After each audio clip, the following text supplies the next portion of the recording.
Hey, Dylan. Hey, Mike. Dylan, you finished all your Christmas shopping? Yes, I have. Do you have any developers on your Christmas list? I guess you guys, but... Do you have any game developers on your Christmas list? No, I don't count as one. You've seen the shit I've been putting out. Okay. Are we giving up that illusion that we're game developers? No, we're starting that back up. We'll start that back up in a couple of weeks. Okay. No, but right now, if you're hitting this on Saturday, or let's say like you're checking out the podcast live Friday night, you forgot to get your developer friend a gift, and he's always talking about wanting to make awesome indie games on his Xbox PC or Windows Phone 7. Maybe he's a little slow. That's why he's got Windows Phone 7. You know, he's the special one. He's the one in the group, the token Windows Phone 7 user. You know. Everybody. It's gonna be awesome, I swear. Yeah, one day. exactly. You know, it's like the platform is so awesome. You ought to check it out. You should get him the Sunburn game engine. The Sunburn game engine. We haven't talked much about price, I think, on it. It is for members of the App Hub, members of the community, the indie game community and the Windows Phone 7 community. It is only $250. That is it for the indie license. The indie license. If you can't qualify under that, I think the full version was $350, and then is there a $1,000 version? I should have checked this before we started this. Yes, I really should have. There was like, hey, are you making more than like, are you big, crazy, huge? You know, which at that point, I think like if you had a game, if you had an A-list game all of a sudden, and the Sunburn game engine helped you get to that position. Here's a couple thousand. You guys are awesome. Like, leveraging those tools. I'm a big fan of write a game, not a framework. Don't screw around with shaders you don't have to write. Don't screw around with object editors, lighting algorithms. Work on making your game fun. In fact, a lot of you need to work on making your game fun. And, stop messing around with building the perfect engine. Just get that out of your head. So, if you have a Windows Phone 7 XNA developer friend, those are and or ors. You don't have to have a specific list. It'd make a great gift. It would. It might be someone who has wanted to get into gaming. It's like, here, dear, I got you this thing. So shut the fuck up and start writing the games. That you keep talking about doing, because now you're $250 in the hole. So what you're saying is this is a pricey way to call their bluff. Well, either call their bluff or give them the kick that they need to get going, because it's like, hey, look at this thing. Like, this is real now. Like, this is an engine. Okay. It's not dark magic for you anymore. Phrased it. I'm just trying to envision a scenario in which this actually happens in my head. I'm trying to figure out where the significant other is listening to the podcast, and the one who wants to be the game developer has no idea we exist right now. Maybe what you can do is take our podcast, grab your significant other's iPod or iPod-like device, such as the Zune that you buy on eBay because you can't get them new anymore, and replace, like, Taster's Choice. Like, swap out their favorite podcast with GameMarx so they hear this ad, and now they know, because they're listening to it right now, what they really want is a copy of the Sunburn Gaming Engine, and that's why they did this. Or they did it to punk you because they heard this and they thought it was hilarious. Dear people who've had their podcast replaced, don't be mad at us. Do not shoot the messenger. We didn't do it. Oh yeah, we can't be held liable for anything that anyone does based on anything we ever say. So check out the Sunburning Gaming Engine at synapsegaming.com. Hello everyone, welcome to the show. Let's see, checking down. Sunburn needs a demo. That comes up a lot, actually. I'm going to try to get Bob, the Sea Builder. I'm going to try to get John on the podcast at some point just to talk about what they do there and how they do that. Not in an advertising capacity. I'm just interested in, like after the sponsorship ends. Well, yeah, that might be better. Like after sponsorship ends, so there's no sponsorship stuff going on or anything. Which, that ends next week, so, like, that's... Exactly, but there you go. Not like going to be a hard thing to miss. You can pretend that you meant... Hey, John, are you doing anything for New Year's Eve? What? You have a life? Please what drink the hell? responsibly. No, New Year's Eve is Saturday. Friday is... Sunday, right? The week after? New Year's? Okay, tomorrow? Some people just go into a bender all week long, though. Like, you're not sure at what point you should be drunk New Year's Eve, so just the whole day. The whole thing. Cross midnight, Friday. Cross midnight, vomiting into a toilet, and go from there. Huh. Just break that barrier. Speaking of which, John mentioned that, for this episode, you should dress up like an elf, I should dress up like Santa, and Cicely should be drinking eggnog. I wish I had eggnog. I got the polar bears on my Coke can. I'm actually drinking beer this time. Merry Festivus. For the rest of it. Eggnog. Yeah. So, like I said before the start of the show, we're gonna change up a bit. Now, we don't have a guest on this week, for interview, because, I mean, it's Christmas week. We don't have lives, so, like, there's no problem for us. I mean, I went to work today, so that's the sadness of my life, you know. And well, being on the weekend, it's kind of like hit or miss whether you get Friday or Sunday off, if you get a day off. So yeah, I didn't realize I actually had a day off. But I chose to take it after. Because, I mean, wouldn't you rather take it after Christmas? Like, if you have the choice, yes. Would you rather take the time off before or after? Because to me, I'm thinking before. Fuck that. Somebody's just panicking, and, like, is the house clean? Do we have everything? Or the gifts? Do we forget somebody? And, like, if you're around, you're gonna get pulled into that shit. You know? Not that I'm freaking out. I'm just trying to avoid the person freaking out who's gonna be like, go run and get this because we need that. And the last thing I fucking want to do as somebody who hates people and mankind in general is go out and deal with other shoppers during the Christmas season. You know? Response of, go get something for our friends. Yeah, it's like, no, fuck them, too late. Like, obviously they're not good enough friends if I didn't think of them in November when I sat down to Amazon and ordered everybody something. See, this is why he sent me out. So, yeah, if you're willing to go out, then more power to you, you know, but... I was going out anyway, and he said, go pick up something for our friends. Well, you did ask, do we need anything? Yes, that's what I was asking. By the way, for John and whoever else may watch that may get a gift from us, I took no part in choosing the gifts. No, he okay? didn't. Not a bit. I said so to that her... part when you said in November you sat down and picked out... Well, you guys were in the back of the head of, like, I need to get some things for you guys. I didn't know if what you were saying is... Because you guys have been really cool. No, you guys have been, like, there's been several years where it's like, I'm used to a very small, like, if you don't see the family, you don't get them a gift. Right. And you guys, you know, have brought us gifts a couple of years, and I haven't hit every year, and I always feel bad about that, of like, oh crap. Now granted, I get that gift in like February some years, and then it's awkward to like, oh yeah, I forgot since February too, like to try to fake that off. It's like, nope, I just plumb forgot because it's February and I can't. Up at that point. Yeah, you just come out clean. So I was like, you know, hey, let's. I gave her a list. You know, these people go get us something and just something small. Like let's not go crazy, but let's give them small.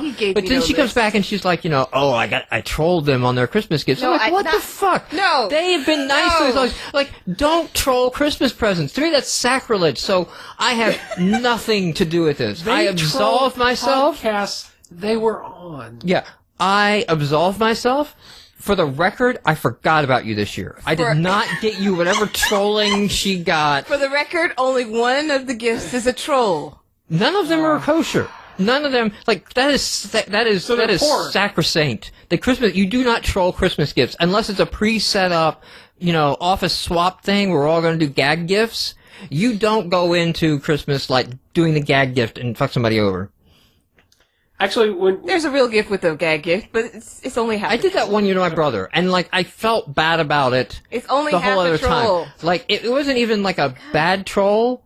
It was like Mom buys him Simpsons. You know, for some reason he said one year I like the Simpsons, and so like she's bought him every box set of the Simpsons every year they've come out with one. She doesn't know what else to get him. Yeah, so it's basically like become like, you know, so you get stuck with like something that becomes like your thing. You know? Yes. And then you just keep getting those things. Hey, this is the part where Cicely strips. It's a shame that you're listening to the audio-only version of the podcast right now. It might be on the YouTubes. Go check. But you're a bad person if you stop the audio podcast now to switch over to the video.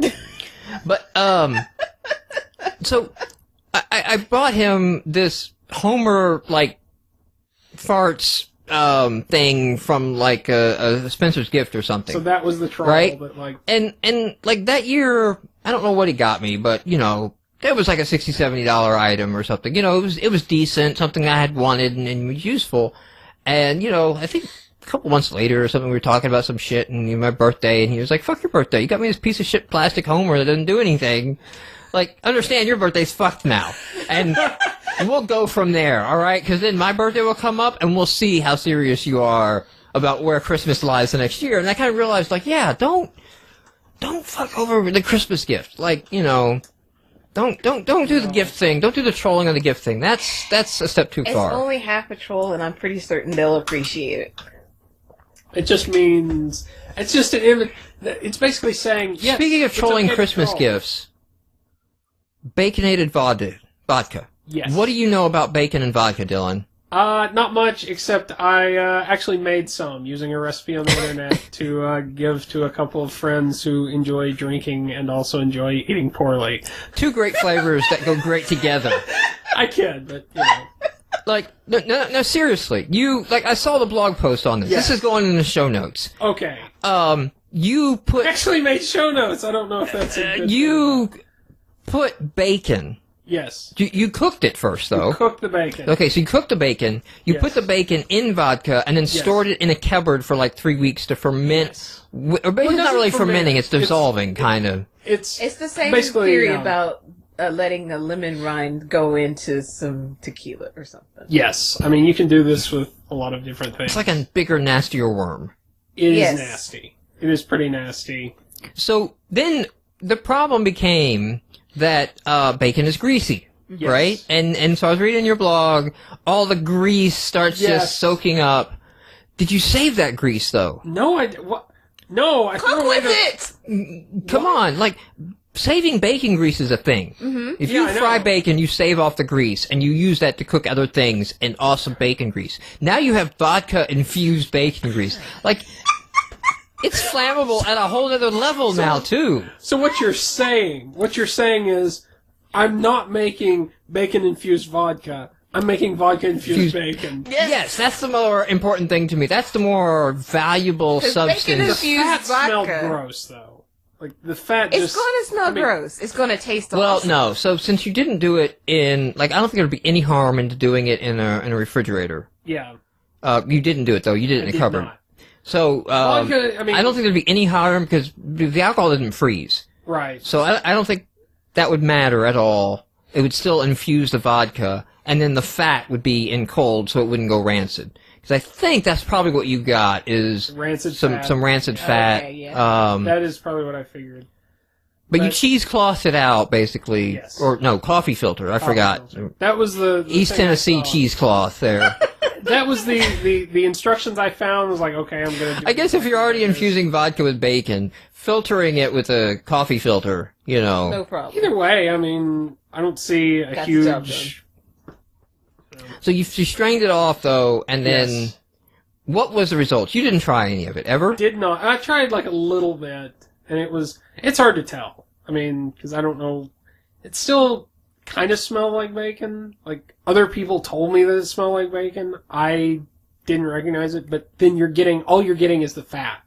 Like, you're not, and I didn't use smoky, smoked bacon or something, just plain bacon. So fat. the smoky bacon though would have more flavor to give off. Like you got some Yes. peppercorn bacon, Yeah. or speaking of smoky bacon, I don't know where they got it from. It's apparently legend Bacon on the fest. inner. There's like some legendary bacon place that you order from. Benton's? Maybe. Around here? Is it? Is that maybe what it is? It's got like a yellow label, and I That don't know, sounds but I right. recognize... it's so damn smoky. In the sealed plastic bag, you can smell the smoke. That It's sounds like like the- smoked bacon wrapped in smoked plastic. You know?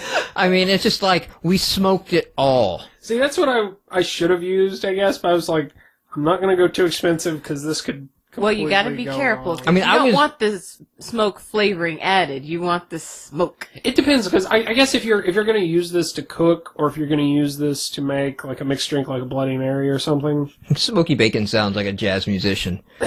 I'm into some smoky bacon, man. Got the beat. Got the beat. you might want that flavor. So, All right. Moving on into the show. Let's hit some quick news and then get to our topic, because we're gonna have like some theme topics. I feel that's where we're gonna branch into the show. So normally we would have an interview, possibly some news, theme, and that's Pretend what we're gonna that's move here. into. So pretend that we did that, but speaking of frameworks, Unity 3.5 getting Flash support soon. So that basically gives you another framework option that's hitting all, without having to go to like an HTML5 JavaScript, because I'm not sure how that works. I know Bastion is running in some kind of Google Chrome thing now. Wait, Bastion? Like, Yeah, really? you can go get Bastion in Google Chrome. There's like a trial version too, so you can check it out, and it like runs as a Chrome app. But it really is going to a website and it's playing in the browser, but it requires Chrome because it's taking advantage of some Chrome extensions. I don't know if somebody ported it or Google helped them or what, but it's Bastion, motherfucking ass Bastion in there. It's not like, hey, this is a web version Facebook game. It's like, wow, this looks pretty good for frickin', web game. I mean, it's crazy where things are going and getting on that. So, Unity. We've talked about Unity in the past. The editor and the approach, I kind of, like, where's my code? Was my feeling to that? Yeah, it's the kind of thing I haven't picked up and really looked at, just because I have that same, like, if it's going to be me sitting there trying to figure out how to do stuff in an editor for however long. Steg says that he thought that Bastion was using mono for that stuff, and I think there's some truth to that. Because I think, like, even Unity uses mono under the hood as their middle layer.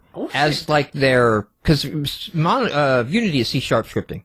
Yeah. And they use that kind of like a middle layer to get to the final. So it's not like you're shipping any mono binaries or anything, but that's giving you the common runtime that they're then going to take the IL language and then gen you the binaries out. I want to say that Bastion was XNA. It was XNA. Okay. Yeah, Bastion is XNA. Install. I haven't tried to hit it with Reflector yet. I'm kind of curious to see. Could you even do that if you got it on Steam? If it's .NET, man, Reflector. Where It could be obfuscated, but I don't know that you can really do more than just obfuscate. I didn't know if you could actually dig down into like the actual executable file. Yeah, I haven't tried yet. I hadn't fired it up yet, but I'm going at some point. I'll get bored and just go see, It's what it looks like. But kind of boring, I bet. Like, I mean, not, but I mean, it's not like I'm you just go, curious, like the design overall of like, how did they handle their game state? Like, what mechanic are they using for their game state? How are they representing a player? How are they representing, it's kind of a peek behind the scenes to some of these things. And then, it's not like saying that's a global approach, but it's one approach. I mean, I'm thinking of like, it's not going to be like opening up a business library of like, oh, hey, I can extend this out and make a plugin here. No. We're going to be doing an indie game of the year. But I wanted to point out here for trendygamers.com, they have their Xbox Live Indie Games of the Year. They nominated DLC Quest, Cute Things Dialing Violently, Growing Pains, Speedrunner HD, and Lightfish. And they gave their Indie Game of the Year to DLC Quest. So I thought that's a pretty good list. It's getting around that time. We're going to hold off until the year actually wraps up. If we were a mainstream press site, we could start our Game of the Year deliberations now, because nobody's releasing any more games for consideration for Game of the Year. It's kind of done. But indie games will continue to go, and there'll probably be a lot passed as people kind of get time off and things like that. There's more time for developers to peer review, so there might be some more come out. I mean, Cthulhu Saves the World came out this time last year. So we're going to give it calendar year to calendar year before we break down our Game of the Year stuff. But I think we're going to have some fun with it.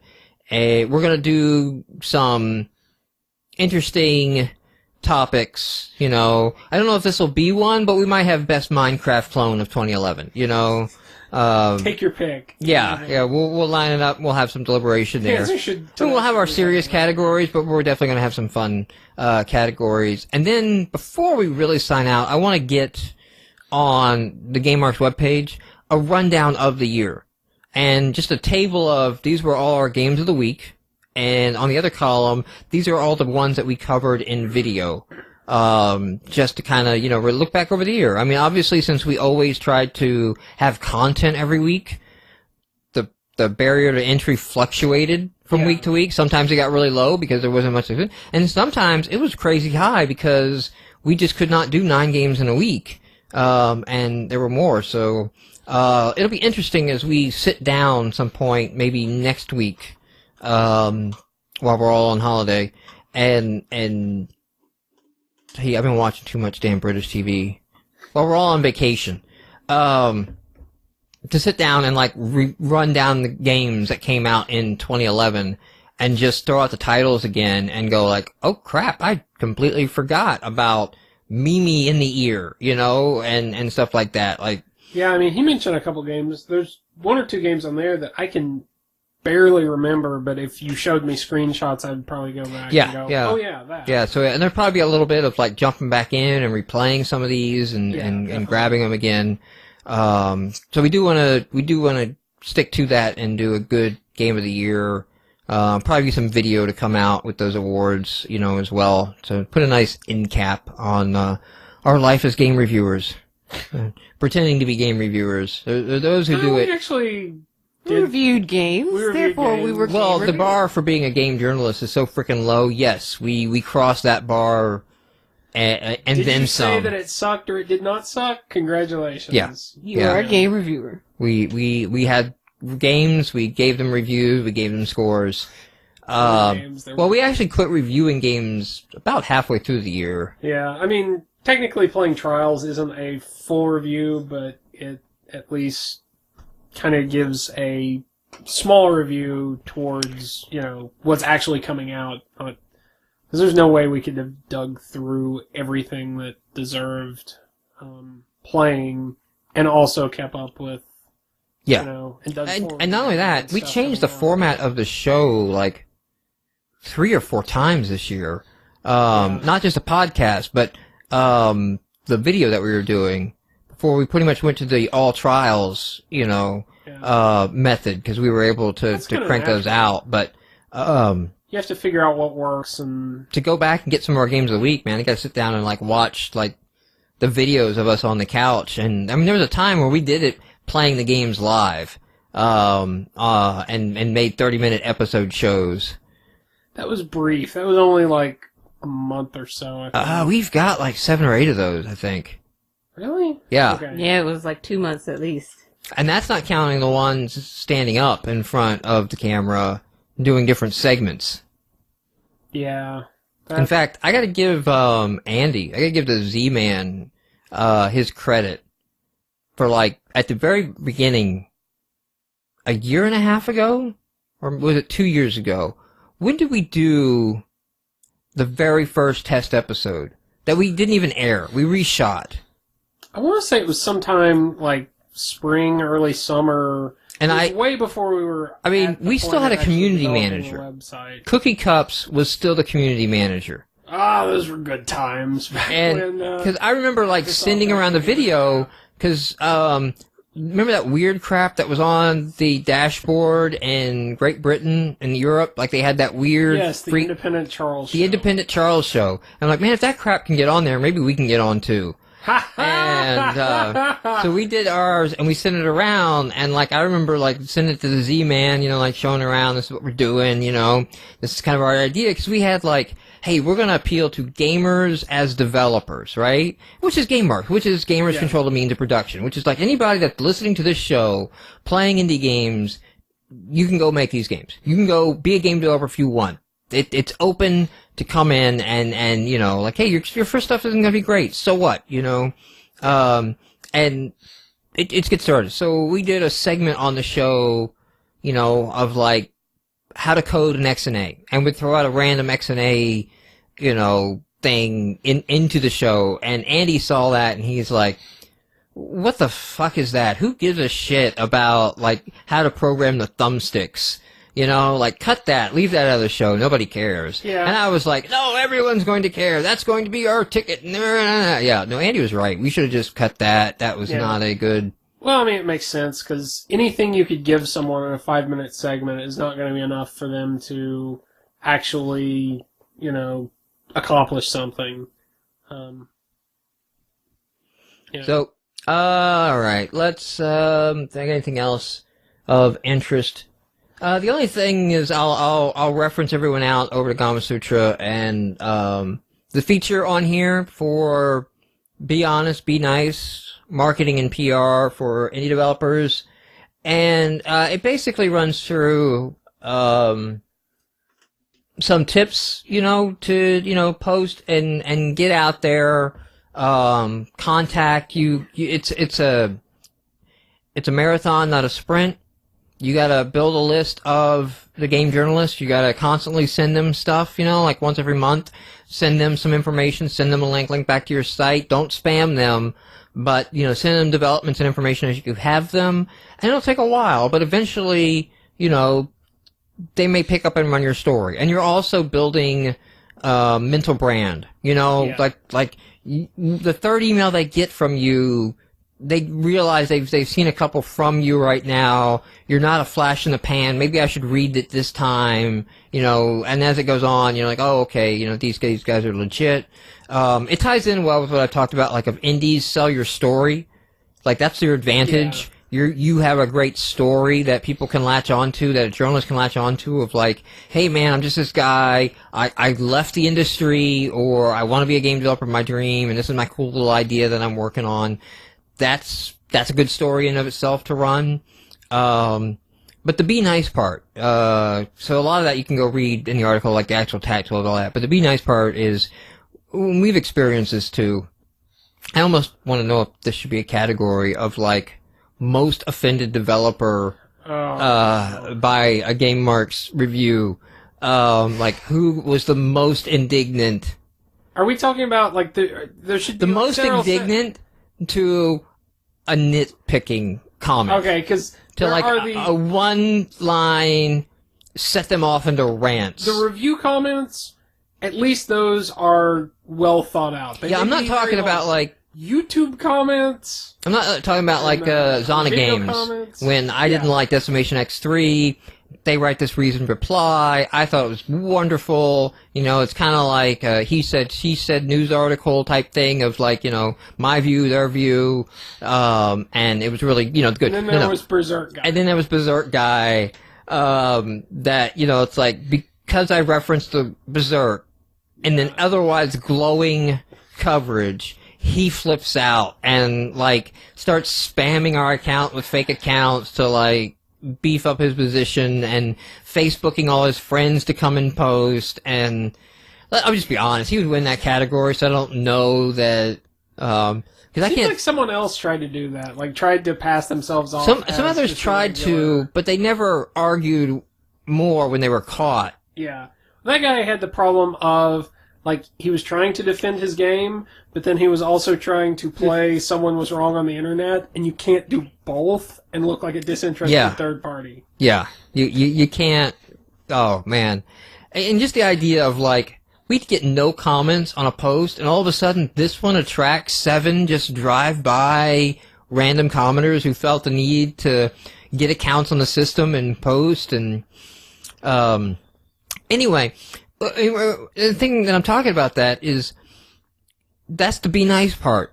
You've got to just thank them for the review that was awful on your game, and maybe ask a follow-up question of like, hey, you really ranted on this control scheme or whatever, and you know, it was frustrating or something like that. Can you give me anything more? You know, like ask for like, hey, can you help me out or something? But you know, thank them for the coverage of your game, good or bad.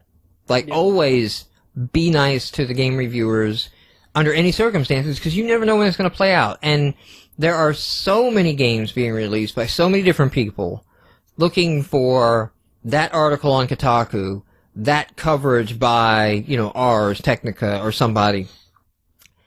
it's real easy to go, wow, okay, dude's a dick. Fuck it. I'm not going to read his stuff anymore. I'm not going to cover. I'm not going to bother because dude's a dick. And there's been a few instances where I have had the opportunity to Skype or chat with some mainstream press guys or people who get paid to write game reviews and write for a couple different things. And, usually we talk about whatever the reason is that they contacted me and ask some questions. And then I'll follow up with like, hey, we're doing this review thing too, but we're developers. We're like not, it's not our main thing. And like, what do you do with this stuff? Like, what do you do with these developers that get indignant? Because, on one hand, I want to just go into the comments and be like, dude, your game sucks. Get over it. Yeah. Like, seriously, don't listen to me. Look at their sales of your game, and it's not selling, all right? So figure that one out. And, if your game was selling, then maybe, you could say my review is wrong, but we're pretty clear on GameMarx that reviews are opinions and nothing more. And I think more to it than other sites. Like, that was our rules when we were setting up the site of, like, not ever saying use a gamer. You go back, we may have slipped up in one or two spots, but for the majority, you will never find on the GameMarx review us saying, oh, you'll find this section totally horrible, or, it's like, no. I found this section totally horrible. You may find it just wonderful.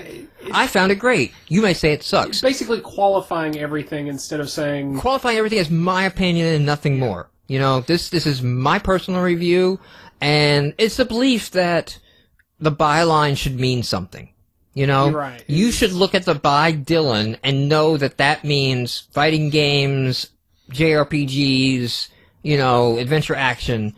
You should look at the byline of Mike and go, it was a mech game. Of course it was a buy.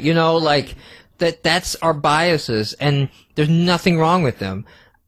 You just, over time, like I know with the Giant Bombcast, I really align well with Brad's opinions on games. Because he went in when they had Metal Gear Solid 4 and GTA 4 up for Game of the Year. This was like a drag-out, knockdown fight. These are two huge. But Brad went in and he's like, guys, really, my heart is Banjo-Kazooie Nuts and Bolts. Because that was innovative game design. That deserves an award. And there were guys like, fuck you. Like, that shit's not, that's not, that's a little thing over here or whatever, but like, Metal Gear Solid 4, like the end of Solid Snake, and all of a sudden Grand Theft Auto, like hit its stride and, magic. It's like, but I agree with him. I'm like, those two games just polished their ongoing formula. It was real polished. They're both great games. But Banjo-Kazooie gave me something I'd never seen before, just building the vehicles and all of that. The point that I'm making with that is that I identify with Brad. Brad gets in there and digs on, Braid and, these kind of games. And it's like, a lot of times if Brad likes the game, Brad likes StarCraft. I like those games, And so I know when, say, Jeff is talking about a game, Jeff's very more the hardcore Twitch gamer. He's the Street Fighter guy. I generally don't like the games that he likes. So when he gives a great review to a game, if I didn't have an interest in that game already, I'm not going to go get it, even though he gave it 5 stars. But if Brad gives a great review to a game I didn't know existed, I'm checking it out. Yeah. It's interesting also seeing it from the other side as someone who has done game reviews, because if you look back at a lot of our trials, and, well, if you look back at a lot of our new releases segments, we give a lot of crap to a lot of different games. And, what, from a developer's perspective, you see that and like, you hurt my baby, this is this thing I created. From, a reviewer's perspective, it's just like, I'm sorry, your child needs a helmet. Yeah, like it was this thing. Yeah. I felt like that was another said decision up front. Reviews are written for a gamer, not a developer. Yeah. But because also, then you devalue the review. Right, but also in a lot of cases, like you may have just happened. Your game may have come along at a time when they just felt like ripping something apart, and they were more harsh in the way they phrase things. You just gotta, deal with it and realize that it's nothing personal. It's not like... We mentioned this I don't know if it was last week. I know we mentioned on the podcast about, especially, personality, mine, of like not going to the point where I just really have a good zinger. Yeah. I'm just looking for a game to use my good zinger. Like, not doing that. Yeah. It's so easy to do, though. Like, I mean... Well, it's so easy. And especially when you run out of content on a game. Like, the game, you dove in, you played the game, but it ended up being just horribly broken, so bad that there's nothing really to write about at this point, except the zinger, you know what I mean? And you're trying to fill 500 words, because if you do less than 500 words, or around that mark was our review mark. If you do that, it didn't feel like, hey, that's a blurb. Less in things of our written reviews, because, they take time to think about, and you come back to it and read it and like, I probably shouldn't phrase it that way. But. Yeah, that was the other thing. I mean, I know when we started writing reviews, the rule was you wrote a review. It wasn't mandated, but I encouraged everyone to save the draft, come back the next day, reread, revise your draft, send it to somebody else on the staff to read. Then somebody else on the staff could red ink all over the review. I would change this, I would do that. Give it back to you, and then you would have you would get the final call at this point. Do you want to take my suggestions or not? But we would never talk about the edits, unless you wanted to. But basically, so it was kind of like giving us, among ourselves, being able to distance ourselves from like, well, this is really nitpicky, and I don't want to like make it feel like I'm like, hey, you got to make all these small little minute changes. It's like by saying like, no, you don't have to do any of these changes, and we don't have to have a conversation after this. I have a license to be fully nitpicky and say everything I think, because that's my one opportunity to give you like any thoughts that I have, no matter how small, on what I think would be made of a review. And we did it basically because, we were starting out, and, it helped better. Now, after time, I think we got to, after, doing that for about 5 or 6 reviews each, we did hit a pace and a voice, and, I think we established, here's what you should say, here's what you shouldn't say, and you kind of knew... Right. We had rules. We don't bury the lead. Don't, if you, whatever you give the game, just be upfront in the front of that of like, this is this game and I didn't like it, no teasing of like, oh, you're gonna have to click through to read what I thought of it. None of that garbage, because people will just click through and most will go to the bottom and they will look at the, ending sentence, just to figure out what the review was. And we just made it easy. We said the ending sentence will start off with, the last paragraph, first sentence is always, I give this game a blah. And then justify it. Oh, that was the other thing, making sure whatever review we gave was justified in the review. If you gave it a buy, and then read back, you pointed out a whole lot of negative, then you need to go back and rewrite the review. Maybe you focused a lot on the negative and still enjoyed the game. You need to make the review match the score.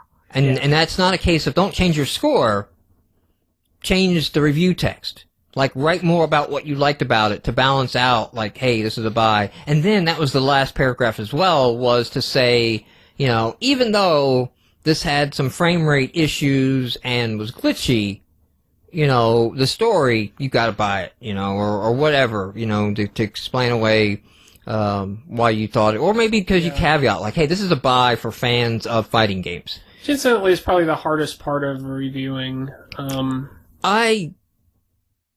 No knocks to any review sites out there. I'm not knocking any review sites, and they'll know who they are, and people will know who I'm talking about in the indie community. I was going to say, when you say this, the more you say... I'm not mentioning it because I mean nothing against that, but I really feel that you have to give a review score. Because it is the damn hardest part. It is the part you can't walk away from. It is the part that you cannot go back on. You can always say a developer over-focused on the negative and didn't read the positive comments, which we talked about earlier in the podcast with the Berserk guy, and took things out of context. But you can never walk away from, you gave this game a pass. You gave this game a 1 star. Like, out of 5 stars, you said it's 1 star, you said it's not a good game. We changed ours a little bit because stars are kind of fuzzy to pass, meaning nobody should check this game out. Try, meaning it's either something that a genre fan should check out who's into this type of game, or it's a flawed gem. And the flaws are just so great that they can't get a buy on its own. Yeah. And then, of course, like, buy was, no, buy this game. Dude, go download and buy this game. This is blow your dollar on this game. The fear was with a 10-point or 5-point system, you're always going to be drawn to the middle.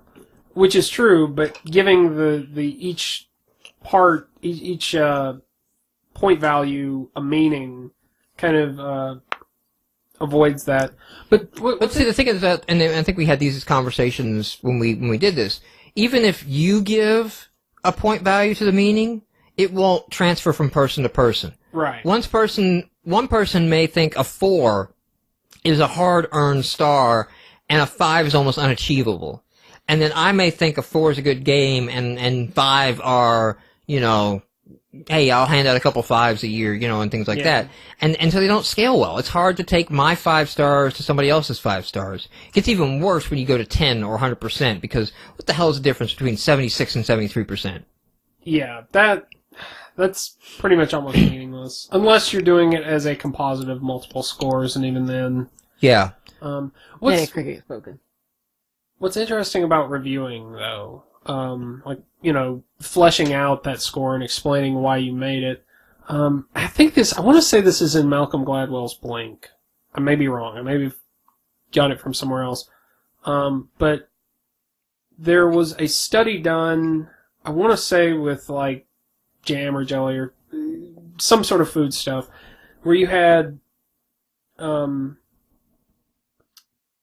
people were asked to try something, rate what they thought was best, and another group was asked to try something and rate, which ones they thought were best, and explain why, and the results completely changed when people were asked, because they were going with that gut reaction, and they hadn't really trained themselves to kind of pick apart that gut reaction and understand what was going on. Yeah, so you're like, this is a 7. Yeah. And then you're like, okay, what makes it a 7? Why is it not a 6? Why is it not an 8?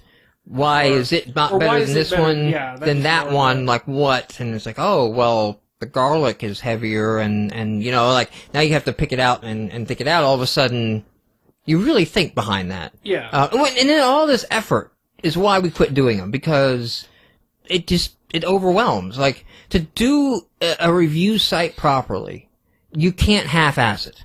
Yeah. You are dedicated 100% time. If you're going to do game reviews, and you're going to take it seriously, it is a full-time thing. If you can, I think you can pretty much hold down 2 jobs, right? You can hold down your hobby job and your main job. Or you can allow your hobby and main job to merge, and you just, like, hey, I'm putting in like these 16 hours for my dream, type thing. But yeah, you usually got like those, good 12 hours a day, let's say, that could be dedicated to accomplishing something. And, 6 hours will be done somewhere else, and if you're going to do this review site, that's taking another 6. And the difficulty with that was, we had to play through every game, but even more than that... And play them to completion, too. Yeah. But doing a written review seems to be, like, I get the feeling that we got less people are going to read through that than are probably going to watch a video. And the amount of time it takes to do one, we're not going to make a dent in, the Xbox Live Indie Games library. Whereas with the video reviews, we could do a whole bunch. It's relevant. It's stuff that's going to be right there on your new releases. Yeah. Initially when we launched, we were doing games from any time, and this wasn't so much, I don't know, it was more an engagement thing.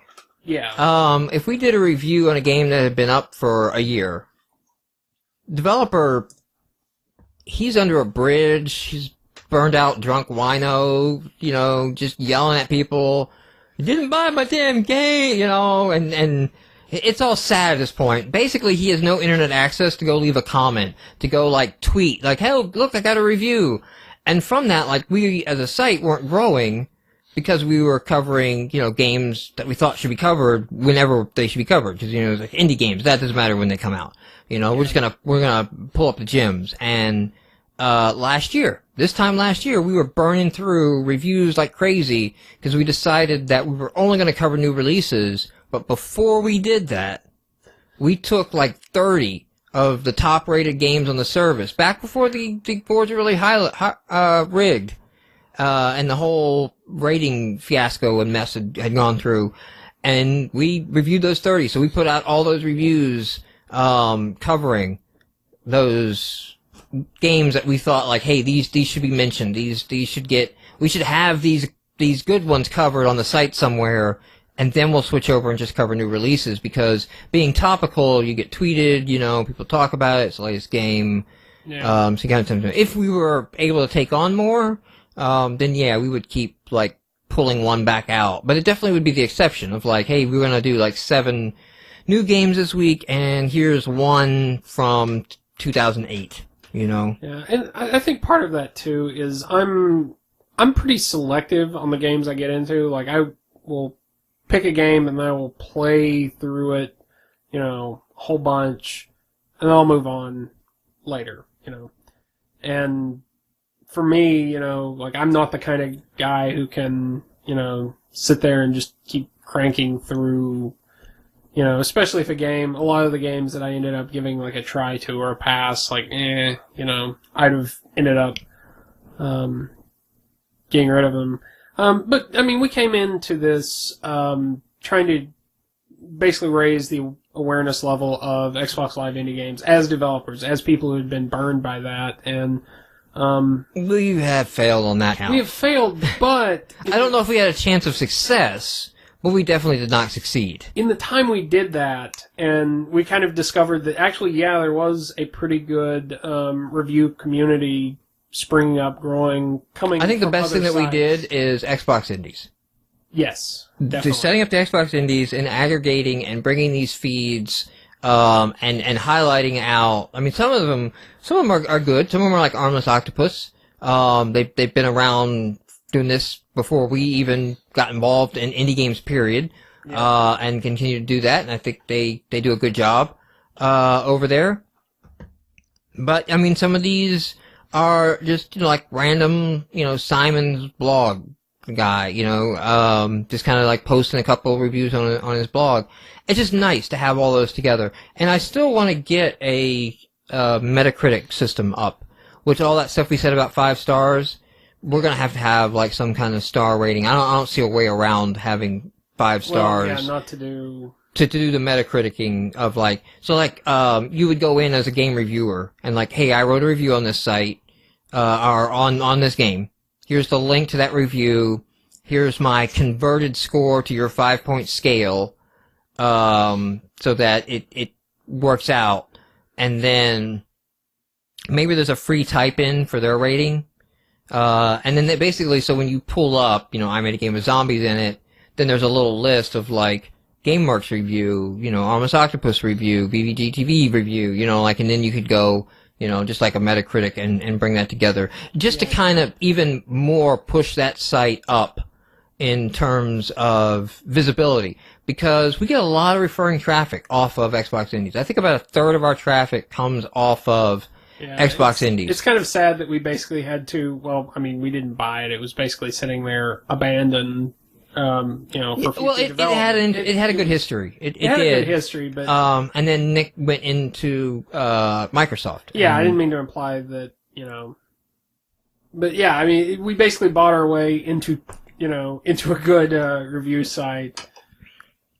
Building one. Well, it actually, the way that happened made it more than what it was going to be, because it was just going to be this blog site aggregating these other blog feeds and republishing the news, and that was going to be it. And it was just kind of an SEO pitch, when the idea for like, it needs to be something generic, something that's nice and SEO friendly. It's like, well, what about XboxIndies.com? Like, that's actually perfect, and it's not being updated. It is stopped, and, when Nick went in to the Borg, when Nick went to work for Microsoft, and, like reaching out and contacting, then all of a sudden they realized, like, we need to keep this active because this site's got a lot of SEO juice right now off of the game search functionality. And then that increased the scope, and then, like, once we increase the scope, we're like, hey, and we have added several things. So, there's a stat tracking that has a history of Xbox.com rankings. I wish there was a way for me to be able to grab dashboard data, because the Xbox.com website doesn't always match, the dashboard site. But, there's a good thing, like, you can see the trends in rating rankings. We bring that for all regions. We calculate a world score on there. Haven't calculated developer scores. We actually do that on GameMarx.com, and I've never moved that code over to XboxIndies.com. Taps into the Xbox Live Indie Game Database, XBLIGDB, if they have their revenue numbers, so you can see the revenue data on the stats page if they've filled that out, if that link exists. We're providing XML feeds. If you want to build a widget or something off of that, you can download the CSV or the XML feed of the stats, and we've got this thing into Azure, man. So go build something if you want to build that database. We need to make some REST calls into searching so that you could use the API to do a search, and if you want to build a mobile app or something and take it beyond just what we're doing, that'll be good. I'll be able to work on that more time now. I mean, like, I won't have to spend all day Friday, all the extra hours Friday, recording the videos. I'm not talking about the podcast, because we'll still do the podcast, which is not a big deal. And then all day Saturday, basically producing. Like, that'll get easier, because I'll just be editing and producing the podcast. And I'll still do some special videos. I mean, I've done so much video work right now, I'm not ready to walk away from it. No, but it's like with the game reviews, it's something that you want to do, not something that you have to do because of your release schedule or whatever. It's So that derailed a little bit there, but we'll put a bow on that segment. This is where I need the music. So I need the music so I can cue up now, like, hey, we're going into a different topic. Yep. So imagine music here. So our topic this podcast is, I called it puzzle games to you earlier, but that's not exactly right. It's not that I want to talk about puzzles. I want to talk about the mechanics of games and some of, like, the iOS, the app, the phone app game. And it's kind of a puzzle game. It's kind of a resource management genre. Like, I don't know what you call FarmVille. I don't know what you call that evil style. Well, there's a lot of evil in it. I mean, that's part of the thing. There's a lot, and there's some spectrums here. So there's FarmVille, which seems to be pure evil. Okay, the Zynga stuff that I have checked out is just straight up pay money to make the game go forward. Yes. Like, you want to grow a crop, that takes 8 hours. The game is a pay $1 and it goes faster. The game creates a need, which you then fill. But then all you're going to do is just harvest that crop and plant it again, and like you're never really getting anything. So that's like a pure. Calls it a waste of time. There's the pure evil Zynga, but then there's Carasoft, okay, who made Game Dev Story, and they have several others. They have a rabid fan base on iOS. Like, they just released Venture Town, and which Edo Town or Edo City, I think, was their first, like, major game, and it was either Japanese or just a translation. So a lot of things didn't work over well, and so what I've read on Venture Town is it's like, hey, this is Americanized Edo Town or something. Right. It was just, people could not give them 5 stars in the App Store quick enough. And they were just like, straight up, I love every game you put out, I'm buying every game you put out, you guys are awesome. And what they do on this style of game is it's just a straight $2.99. It's $3.99. It's $1.99. Whatever they vary in their prices. And between the different games, and I think they probably have a sale type cycle where they like, all right, put this one on sale, put this one back up to $4.99. The only reason I bought Game Dev Story was Android Marketplace did a sale. They did a sale. You pump the sale for a while, and then you let it go back up. There's a cycle you work with that. Like put it on sale, get a bunch of downloads, put the price back up. Those people refer it, so then you get some purchases at the high price, and then you drop it back down. Plus, you move up the top lists, and there's a whole art to playing that game. So I think they do that. I think they do play that game. Yeah. But when you buy their game, you get the whole game. You don't get like, okay, now you got to buy this thing to speed it up. It's not like there are ads where they actually get anything for you to play obsessively like FarmVille. No, there's no. You just get the game. Incentive. Like, hey, it's a game. You get to play a game, and theirs is very much more sim type of the games. Like the Tycoon, not Sims, the Tycoon, the business tycoon and the roller coaster tycoon, and like you're managing something. And, so in Game Dev Story, you manage the developer shop. If you've not played Game Dev Story, play it. Play it. I think they have a light version. Yeah, you can get a light version. It's worth the money, man. Especially as a game developer, someone who's been listening to this podcast. The in-jokes alone are worth it. Even someone who's been with, gaming since the early 80s, you will enjoy it. You'll enjoy it more because of that. Yeah, because you'll recognize it's not Nintendo. It's Nintendo. And Singa. And but they released all of the consoles as they came out, and there's little comments I think this one's going to be good, or with the Virtual Boy. I love that because they're like, I don't think this is going to sell well. And it's off the market. And it's off the market in no time. Yeah, within less than a year. I don't know why you would even buy that. But so you have to buy a license for a console. PC, of course, is free. You spend time developing the game. You hire a staff. There's lots of stats to control. It definitely gets fun in the stats. Well, there's stats, but there's also this random element.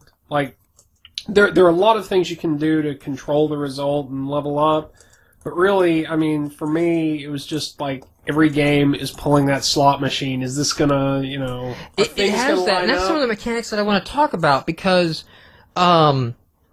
it's less random, I think, on analysis than it feels when you play it. Yeah. By good game design. Extra Credits did an excellent episode, I don't know if you saw it this week, on Bejeweled, okay? And they just say, hey, we're going to run an exercise now. Because, people are like, oh, these puzzle games, these management type games, they're easy, they're lazy, people can just crank them out, and they don't take any effort. And it's no, actually, there's a lot of thought behind Bejeweled. Yeah. And so, what they do is, let's run an exercise, and let's dissect Bejeweled. So it's half showing the design behind puzzle games, half teaching you how to do this. So this is a very good thing of how to deconstruct. And I've been applying this to some that I'll come back. The Bejeweled, they go out there and they say figure out how you level up in Bejeweled, how you go through levels. We go through levels by points, not by number of matches made. And then they go, okay, now go figure out how many points it takes to get to level 2, to level 3, 4, 5, and 6. Okay? Okay, now that you know how many points it takes to get to level 1, 2, 3, 4, 5, and 6, you can figure out the delta between them, which goes up each time. So it's 500 to move between 1 and 2, it's 1,000 to move between 2 and 3, and it goes up, go there and go, oh, okay, yeah, they make it, harder to get up there. But, he said, now go back and note how many points you get for a 3-point match per level. That changes as well, okay? So, you get 35, then 45, then maybe 55, or whatever. But then, an interesting thing happens, because you take the change between level, divide it by the average point, or the point value of the base move, the match 3, okay, in Bejeweled, and you basically get this number that represents the difficulty. And you can plot out the difficulty curve on the games. Only it's not a curve. It's a straight line? It's not a straight line. It's a flat line? It's changing. So, going 1 to 3 is easier.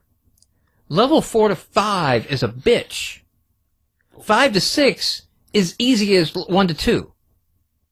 And it's like, there's a carefully orchestrated process behind this. Because they tested this game, because they watched when people get frustrated, because they watched when people quit, they've tweaked their game mechanics so that it doesn't happen. The frustration doesn't happen, you don't quit, you don't get through, and there's, emotions that you get through. 1 to 3, you're figuring out the game, so you kind of want to keep leveling them up because they're figuring it out, they're making the jump.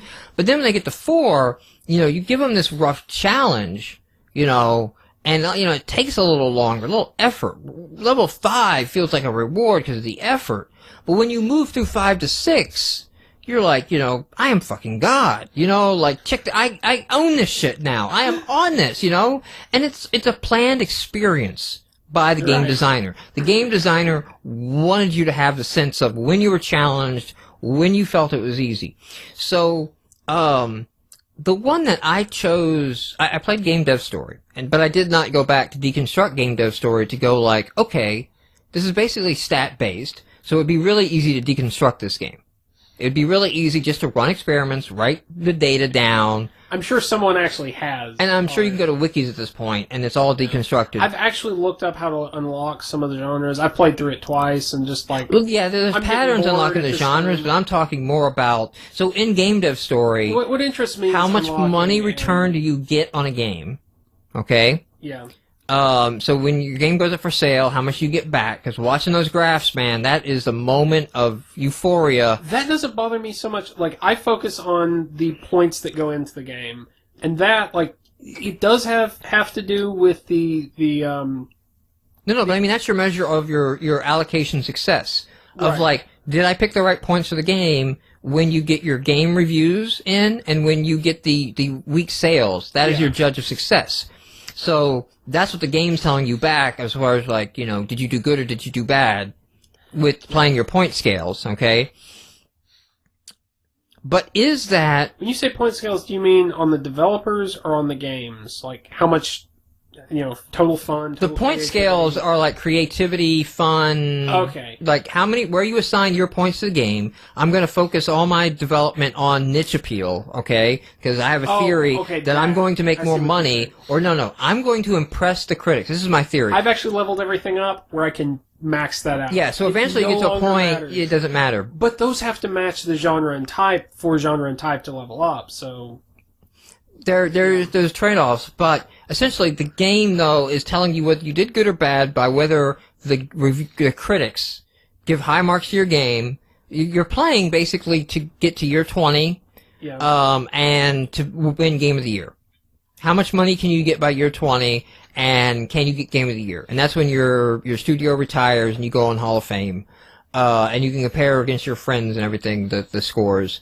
So the interesting thing is, the curve at which your first games do crappy, how much control do you have as a player, and how much of that control, doesn't matter what you set those stats to, your game's going to be rated in these marks. Like, I haven't deconstructed Game Dev Story, but after looking at Bejeweled, these guys, especially since they've done so many, might, either intuitively or through testing, be planning out your experience of, hey, we're going to give him this hit game. His third one is going to take off because that's going to give him the experience of success and make him feel like he's got real progress in the game. So then we're going to slow it back down a little bit, and throw things in. It may not. It may be flat. It may be a linear, or it may just be some random events, and they hook you just by when you get your larger studio. When you get newer people that you can hire in and add in, and work on the game. That's what, like, whether it goes up or down, just simple randomization, like, I'm not actually so much worried about salary as I am, like, the different events that let you, the proposal, the game. I hate random blackouts and shit like that. Yeah, but at least that's the type of thing that, makes you want to keep playing because, well, okay, I got a blackout, this sucked. Pull the slot machine lever again. And after playing it for so long, and this is probably going into a different topic that maybe we don't want to get into on this episode, but it's like, why am I playing this? who cares? You know, like. Well, speaking of that, well, first of all, Steg says he didn't like this game at all. Now, I don't know if that maybe because the game hits too close to truth, you know? Because, like, when I was going for, like, Game of the Year and high score, you were pulling your weight, fuck, you're gone, man. Like, I ain't paying to train your ass. I can't do that, man. I hire the people, and once they're hired, they're with They're there for life. No, screw that. No, I was like, no, man. I was constantly, like, doing, like, the top level, like, personal assistant hires, like seek out talent. Jacobson, I'm sorry, you're gone. Yeah, Billy Gates, you're coming in, and Joe Schmuck, who started the company, fuck you, you're out. You know, take your little puzzle chess game clone or whatever the hell you did, and you know what? Fuck that. We're gonna make a sequel to that one, and you're not gonna be part of it. You know, we're taking your idea, and I didn't care. I did not care at all. Now, what are you talking about? Like now I had fun with. I almost bought it. I bought it on Android.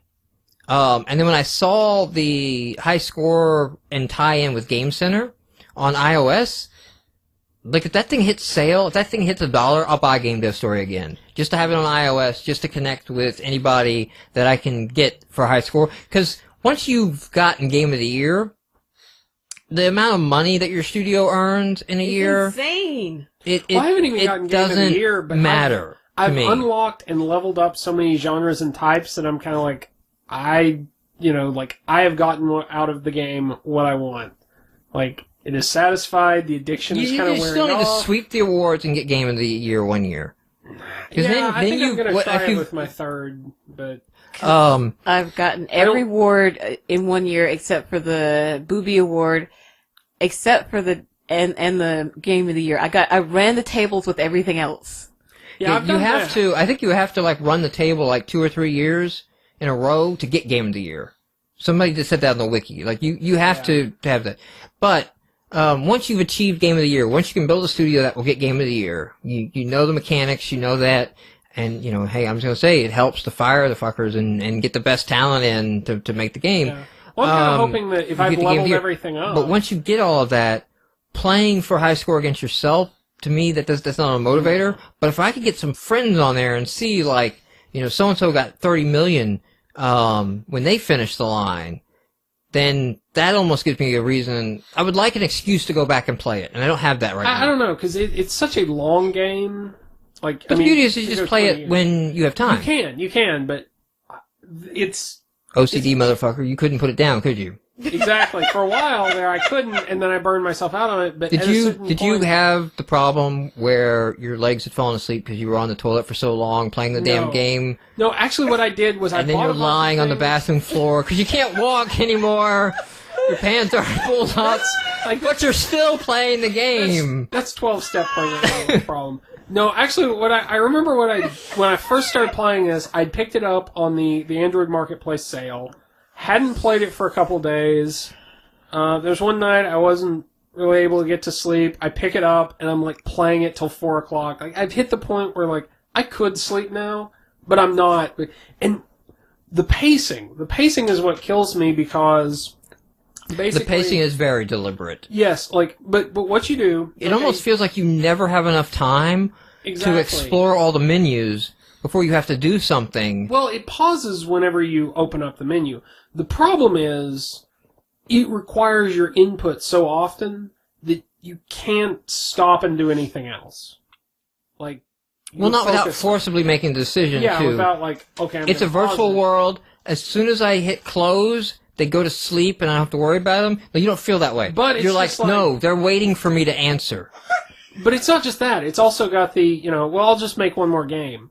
But once you make the game, you kind of want to see how that first week of sales. And once you finish the game, you better start on. You better start getting the other game, or So what I would do that actually made it easier to walk away is I would do that game, wait for the first week of sales to come in, take a contract job. Yeah, I would do that. That way, when the contract job was done, I could walk away.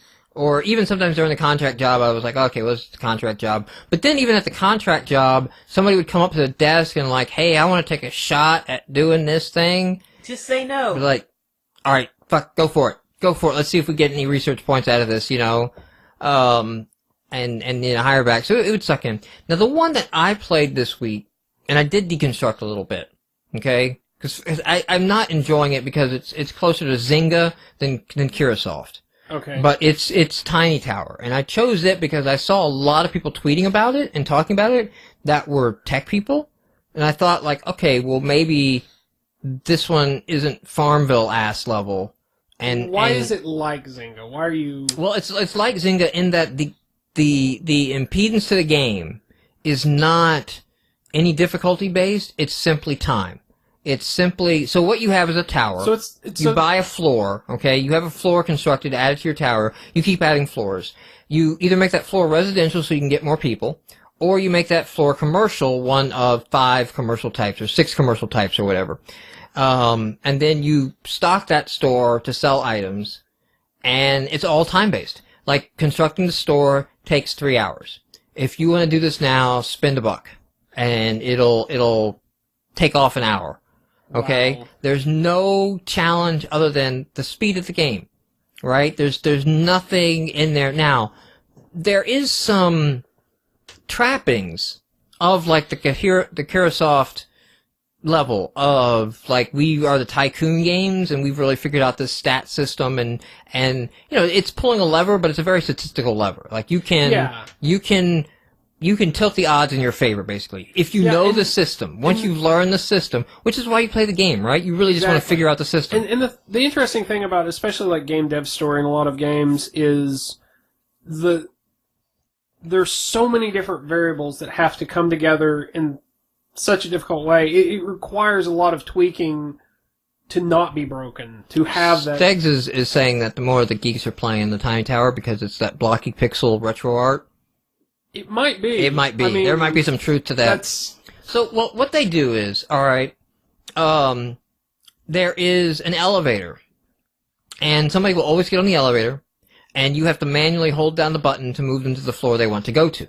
Like, let them get off. Sometimes they will give you some money, right, and then buy something from the store that they got off at, or move into the apartment that they picked into, okay, if that's the floor that they got off on. Randomly, they will tip you one of those dollars that can speed things up.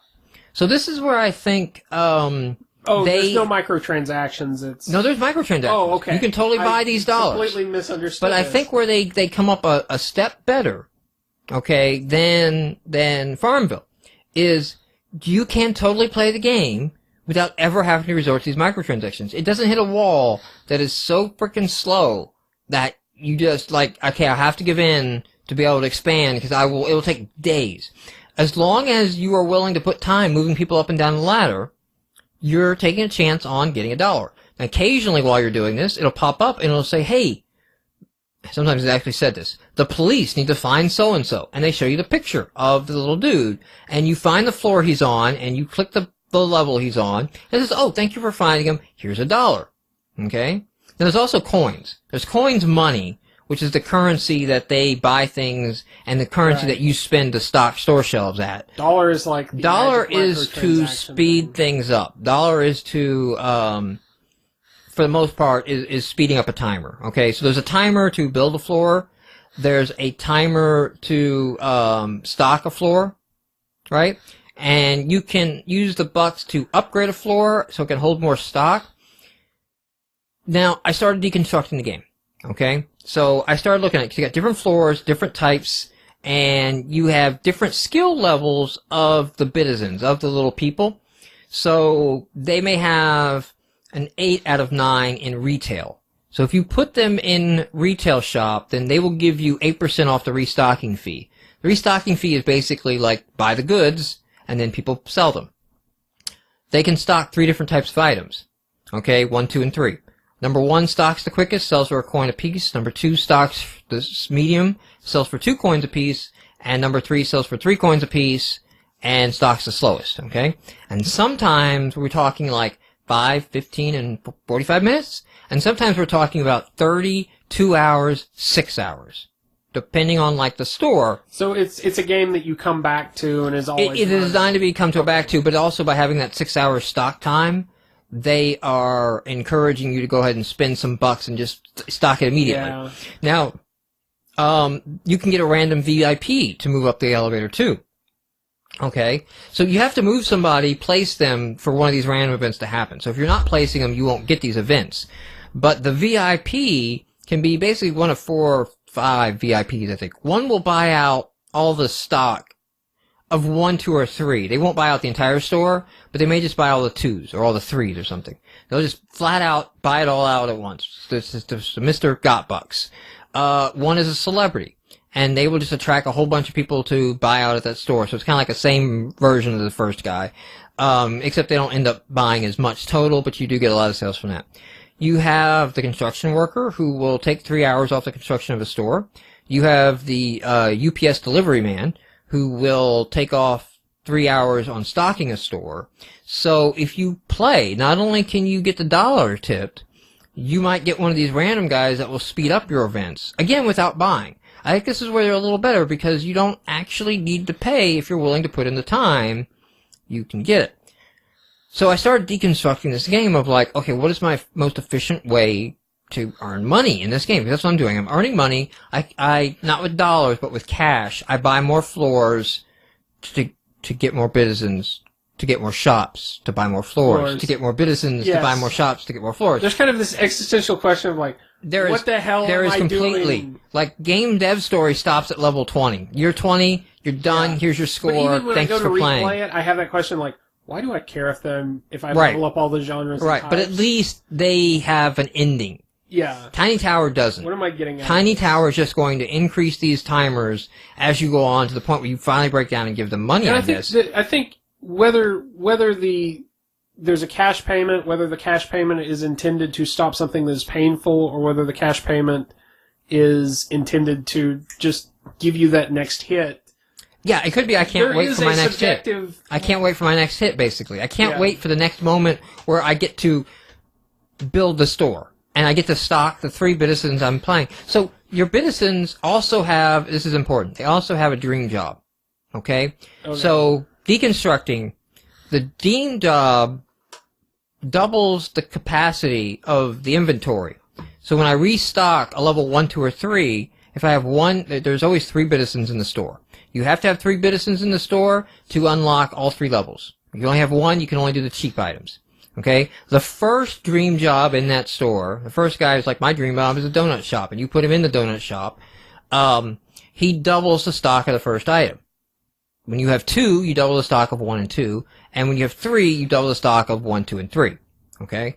But you do not add to the stocking time. Right? So I went to the math. Now let's deconstruct this, and figured out that all stores are actually paying identical. Okay? The store that takes 3 hours to stock, okay, at the 3 coin per item level, stocks 1,500 items or whatever. And the store that takes 1 hour to stock at the 3 coin level stocks 500 items. So it's just the wait time is you either get it in a chunk or you get it in smaller bites. What they're changing is, like when you start out, you get the low level stores, they're all they're all quicker to stock. As you get more stores, they take longer to stock, they have more inventory, they last longer. They're giving me the feeling of progress, but they haven't changed any equation.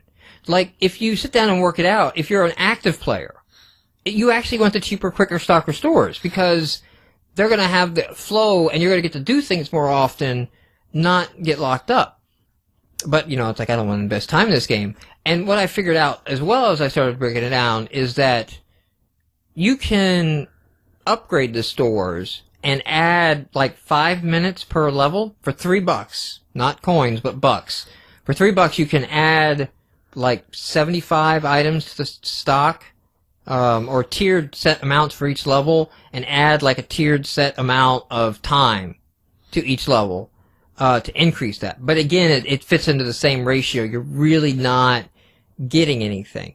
What I figured out, like, okay, if you're actually going to milk this, is to put citizens in their dream jobs. It's more important that they match their dream job than their skill rating. All their skill ratings do is give you a % off the restocking fees. And the restocking fees are so ridiculously low, it doesn't really matter anyway. And they add up cumulative, so you could get 27. So if you had a dream job guy who's a 9 in his field, and you get him in the store, then he's a perfect match. So this is when I started building my Aryan race of citizens. If you were not perfect in rating and match your dream job with a store I had, I evicted your ass. And I started using all the dollars that I would save up from running elevators and things like that to immediately rehire back people, right? So you are immediately fill my apartments. Because what happens is you build an apartment, now you need 5 random citizens to want to stop on that floor to move in to get more citizens to staff more stores. And it just takes forever when you have 18 floors because the random odds, they seem to be just 1 to 18. Where do they want to stop? So then I start spending the bucks on like, all right, we'll just stock them. There is a VIP real estate agent who will just fill out that floor. So again, play it enough, you get that VIP, then you can just stock that store.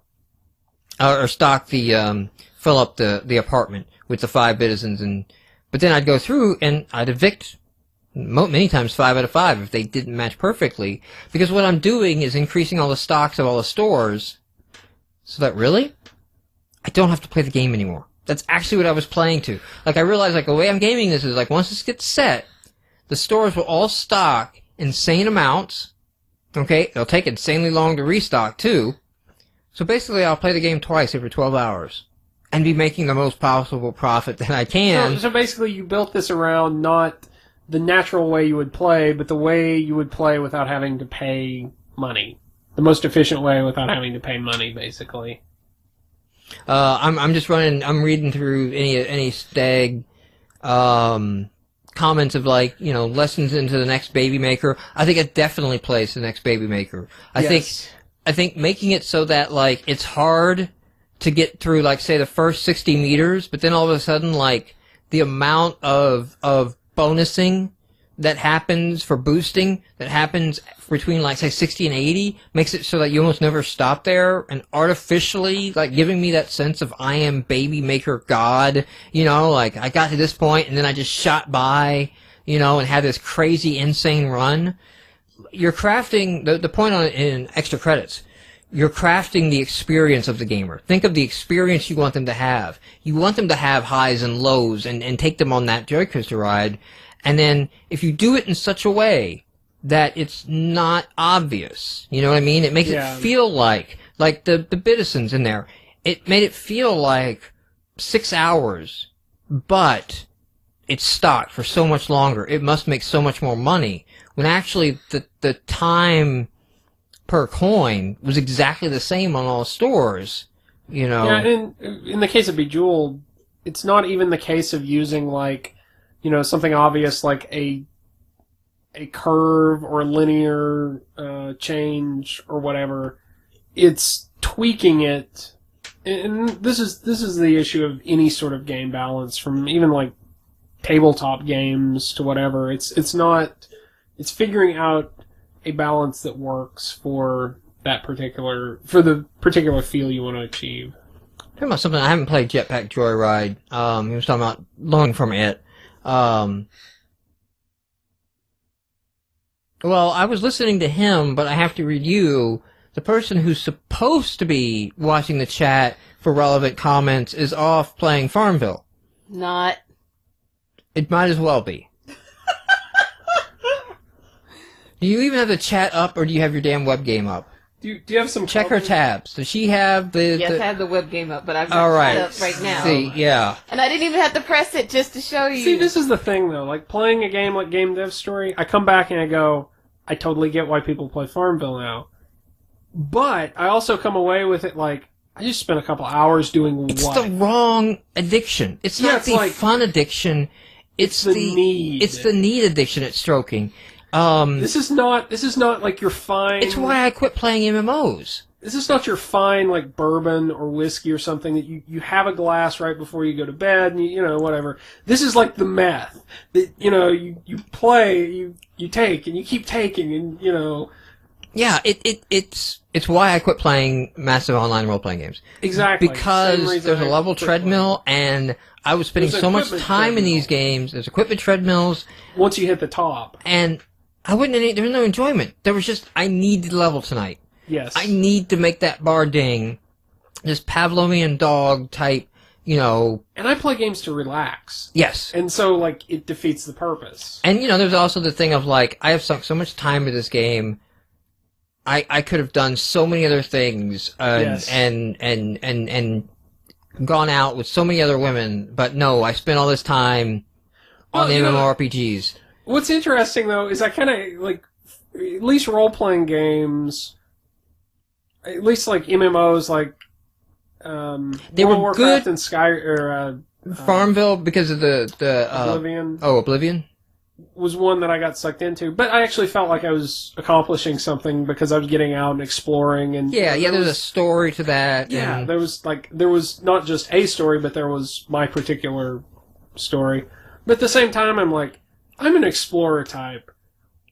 What if I just spent more time like getting out and going places? I would get that same reaction, like problem solved, you know. But So it definitely it strokes the wrong things. I think there's a lot of game examples using the dark side of the force. You know, Yeah. using this. it's like you have a responsibility as a game developer. I think they're worth investigating and picking apart and understanding to take those things back to your, you know, good side game, but make that good side have that addictive nature to it, you know? Yeah. Like, okay, you know, it's fun, but why? And I did get sucked in with Tiny Tower this week. Yeah. I demolished my tower. But the idea is To, like, make sure, like, I don't, like, do it again, I demolished my tower, but then I realized, if I'm going to build the Aryan race of Bitizens,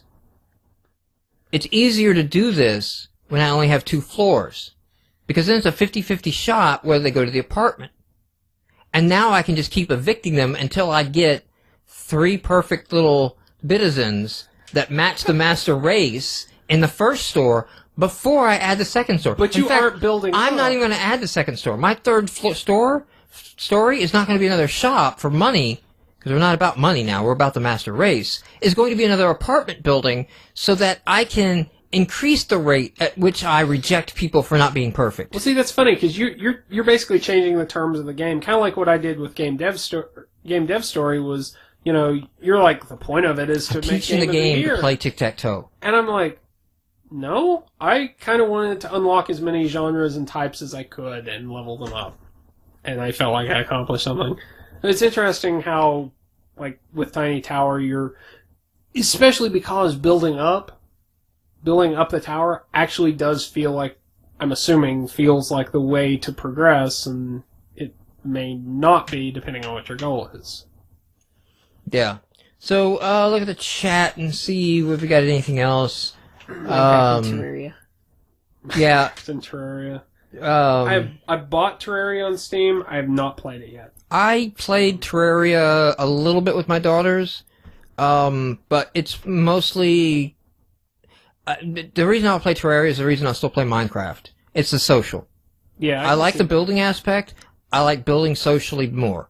So, I don't know if we got the XNA Minecraft server back up. If that made it over stateside. Mad Ninja Skills was running that, and I don't know if he got that up or if that's plugged in somewhere and on. Especially now that it's out in its 1.0 retail. Yeah. I wouldn't mind going back to it now that it's leveling up and things are in it as well. But just the social networking, and even when you weren't there, like when we played on the same server, of like logging in and like you had done some work to your house, of like, oh cool, I'm gonna go explore Dylan's house, you know? Yeah. I liked that. And Terraria, the same kind of thing. It was the social, like all of us together. Now Terraria is much more combat oriented and Obviously. bossing and raiding type thing. You're kind of building a castle for defense, and then you're all fighting, you know, crazy creatures and stuff. But, you know, it was kind of like, holy crap, there's a flying eyeball, quick, let's get this up as quick as we can, you know, and all that. It would be fun, when we do some videos in the future, to get, like, an online Skype thing worked out or something, and then, like, do, like, a 30-minute, all of us, like, playing some of these games together. Yeah. My difficulty with Minecraft right now is there are, like, 3 or 4 people who have servers that I could join, and it's like, I don't know, where do I put that? Where do you're afraid to make the significant investment of the Yes, Dylan because- Castle, the Dylan Estate, because once you build it there, if you built it on the Yes. server I don't play on, you can't, like, Yeah, like it only happens, and of course You have to solve this, right? Dylantonia, and you have your own server. But that's a problem. But that actually does become an issue because like that actually did become an issue because like when we had the server, once that got wiped, I was kind of like, oh man, like everything I had is gone. You can no longer visit our football field. Yeah, it would take like so long to get back to that point. On the flip side, joining one of these servers that I know people who have, like, they've got it so crazy built up that Now, I will say Minecraft, I never had the... I'm playing way too much of this feeling. I had to, like, man, I'm spending way too much time, I need to do other shit. But I never had the remorse of, like, a Tiny Towers or an MMORPG of, like, what the hell am I doing with my life? You know, like, this is a waste of time. This is, you know, and I don't just know ridiculous. Like in Minecraft, it was just kind of like a tranquil, even when I was alone, playing on my own little solo world, like, you know, I'm just working on my really elaborate cave system down here. I had a system for mining, well, I guess I still have, where I would go down and go down like to floor 10 or so, like where diamonds start to be found or are common, but before you hit a lot of lava. I forget exactly which levels those are at. It's somewhere between like 10 and 15, I think. You find diamond lower than 10, but you also hit a lot of lava. And occasionally I would hit lava, so I'd have to be careful still, but I wouldn't like hit lava in the ceiling, which always was a suck moment. I was like, oh shit, it's fucked, that's it. So basically what I do is I make this crossing pattern. I dig like 100 blocks out in one direction, dig over 3 blocks, and then dig back that direction. And then dig over 3 blocks and dig back out. So there was like end up being these 2 hallways 100 blocks ago. But basically, I was just, you know, if you did it 2 blocks over, then you were kind of seeing all blocks. Yeah. And I figured, like, because they kind of sprawl a bit, you know, like the odds of it all running in the center would be small, and I could cover more ground quickly this way and not overlap so much. So that's what I did, and I would just go down there and then, you know, spend like 4 hours just mining diamonds. Yeah. But to go back to what you said, I don't know that MMOs necessarily have to be that, you know, like have that sense of remorse, like I've done nothing, depending on how you play them. They can be playing multiple ways. There was, and this is probably something I need to look up for, there was someone who came up with like different gaming types. And I think they actually mentioned this like in the D&D 4th edition Dungeon Master's Guide, like, hey, you know, play to understand what types of gamers your players are and play to those. But for the types of gamers we are, the addictive games do have that sense of remorse. I think that's the MMOs especially are probably a topic for another podcast. They are. They're talking about cheating in there. Like I did cheat at Minecraft, but I will say not all the time. Oh yeah, when you created blocks. I created, you know, inventory items and all that, but I will say that when I cheated, I did it with my own code. Like I wrote, it's on Codeplex actually. I don't know if it still works, because I don't know if they changed and it definitely needs to be updated for the block type enumerations. But yeah, I wrote, stuff that would read and write Minecraft files, all in C#, all 100%. I wrote, the code in a C# native, so it could be ported to the Xbox. Because when I picked apart like how he did his file format, his name binary tag system, I was really impressed. It's Knots knows his shit. That was a very compact storage format that is extremely flexible. Which of course it had to be, because if you consider the size of maps, and I think at some point it might have even changed once from the version that I wrote. I think I saw him on Tumblr, Notch, say something about having to redo the storage, and I don't know if that meant like having to redo the MBT file system that he'd come up with, MBT file type that he'd come up with. I hope not, because there's a lot of different libraries. If it just meant the way he was identifying a level. At some point he was like, oh, for the levels to have like this much metadata, I have to redo some optimizations on that. But there was a lot just to learn. Like he did the lighting calculations was stored in the block. and only when the blocks around it changed that would cause it to need to trigger to update the lighting did it do a recalculation. So he had he had to worry about no shadow tracing or anything real time. Well, because he wasn't doing anything more complex than lighting different faces of the block. But that's why you would occasionally have the weird glitchy. You occasionally would have like this weird black block that, you know, if you put a torch down, it would fix it, you know, or something, because it would cause the lighting to recalculate in the area. It was good enough for... Yeah, for the most part, it was good enough. Alright, let's move on to our new releases for the week.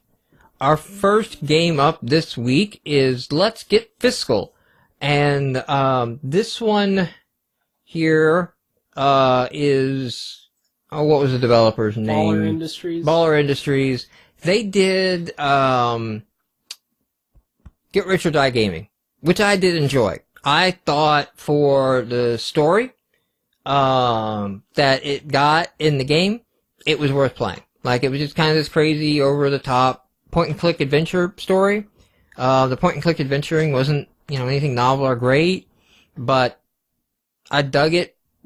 $1 for 30 minutes. It was a good game.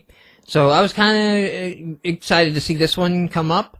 It's a brawler. I thought he would do more in that. The voice acting has gotten better than the first one. I didn't play the first one, but it was definitely it was supposed to be The first one was his buddies, you could tell. So production value's gotten a little bit better. We did video on this one, and this looks pretty interesting. I mean, it does look interesting. Again, like I said last time, I don't think you'd be playing this for the brawler component. No, you'd be playing this for the quirky story that he's putting together of this accountant fighting ninjas, you know, and like, what's going on there. Yep. Alright, our next one here, iZombie. Come on, iZombie, you're gonna load your screenshot. There we go. iZombie, this is kind of an action puzzle, would you say? Yeah. Yeah. Like, it's action in the essence that you play a zombie and you're trying to run around and convert people, but like the soldiers and stuff move in set patterns, so you gotta time it out and figure out the order that you want to approach in. And try not to get within their aura or they will shoot you dead. Yeah, you kind of have to ambush them, and figure out, and it's not necessarily straightforward. It's not, and... Second level gets tough. The second level, yeah. Like, I didn't get past the second level. Like, the difficulty curve, what we were talking about earlier in the podcast show about, like, tweaking and balancing for the experience, it's so damn hard in that second level. What it tells me is, like, man, if it's this hard now, oh, man, this thing's gonna be a bitch. And I'm not interested in trying to figure out more of this game. It becomes easier when you... Part of the issue is you're trying to get stars. Like, if you keep enough zombies alive, after you turn them, you get extra stars on a level. There is some sort of trick to ambushing soldiers, but it doesn't teach you that. It just kind of, like, eventually after replaying the second level enough, I kind of figured out, like, okay, if I stay here and move when he's here, then I can get into range without him shooting me first. Right. Our next game up, Horde of the Damned. And I'm gonna be honest, alright? I tried to get into this game. I think I quit after the tutorial. I haven't played the tutorial. It's a really bad hex tile-based game. Yeah. And it's really I played bad. the tutorial because I couldn't figure out what the hell was going on when I tried to play a regular game. It's you know, maybe there's more of a game to it than I can get into. The controls were kind of awkward and frustrating. Hex games are difficult to begin with. The hex game, you know, it's not a good translation. And, you know, again, graphical polish. It counts for something. And you may have the best gameplay in the world, but if you're not willing to put some effort or find somebody into punching up the graphics a little bit, and I don't feel you put a bunch of effort in the game. And maybe that's not always right to say, you know, because there's definitely exceptions to that. But when I'm frustrated with the game and it has the graphics, I just don't... The patience runs out. I think the frustration level is... there's clearly some mechanics that I didn't get because I kept, like in the first level of the first mission, I sent my group of guys down towards the city that you're supposed to rescue, and just got my butt kicked, and I kept, like, even trying to recruit more units, I couldn't ever get enough to take out territory. Take down territory. It seemed like, I don't know. I may have had the pacing wrong, but you kind of want to ease. Our next game here is Extreme Jogging, and this is another forest platform scroller. It adds an interesting component where your thumbsticks become your arm, and you do that whole Nickelodeon show of Hole in the wall. Hole in the wall. Is that what it's called? Yeah. Where you have to position your arms by using the thumbsticks through, which is kind of neat, but there's not enough there to get me interested to play another forest scrolling. I kind of had fun with it. I mean, if that was the game, I would have been fine, but they kept switching back and forth to stuff that I really didn't like. Well, I kind of had fun with the fact that they were kind of doing this sort of mini-game approach, like, now it's going to be this. Yeah, I thought that broke up the monotony. If it was the same thing over and over again, I wouldn't have... It's not a great genre to be, it's not a genre I particularly like, so... I mean, if you haven't played any forest scrollers, like, you'd probably be like, oh, this is pretty decent, Yeah. But this is just such a trope of the service now that Avatar Running... And Avatar Running 2, and Avatar Running 2 Extreme, and Avatar Running Electric Boogaloo, and, I get it now, man. I get it. Our next game up is, Michael's Magical Adventure. The title is in Japanese, but it is some straight up Mario Brothers. I mean, yes. It is some... Rabbits are motherfucking turtles, Mario Brothers. Rabbits are Goombas. Rabbits are Goombas. Turtles are turtles. Turtles are turtles. Coins are coins. Yeah, there's a hamburger that does jack shit. I think it's supposed to be a star. Haven't seen that. There is a boss fight. It's in the second level. It's in the second level. It's like the first time in the second. It's one of those things where I tested this out. If you fail enough at any portion of it, it will give you a hamburger. Is a hamburger of life then? I think a hamburger is a star. For people who are too... Speaking of a Mario star. A Mario star at the end, like a spinning star at the end of the level, Mario 3 style. The goal is to find a certain number of stars in each level. I got so frustrated with the jump off the jump blocks. Yes. Because the timing was shit on the controller. Yeah, the note blocks, they had notes in them too. But like the controls were so shit on... So if you look at the Mario blocks of the, it's again like picking apart and analyzing a game and figuring out why it worked. The note blocks, when you land on them, go down a little bit. Okay? Yes. His were hard, immediate bounces. You can only jump while you're on the ground. It makes timing that fucker worse than fucking Rock Band on Insane, flaming fire or whatever. There was a trick I found, and it seemed to be not so much about the timing of when you hit it, but how long you hold the jump button down. I don't know if that was how I got around it, like how I worked my way through the timing, but it seemed like, because when I was trying to hit it, the timing, I would just randomly fail, but when I just held it down, I had no problem at all. So interesting. But yeah, I agree. I thought the same thing about the blocks not going down. As our next game up is Firefly Vegas. It is a dual-stick shooter. Yeah, it felt a lot more like Geometry Wars. Geometry Wars and a lot of graphically. I don't know.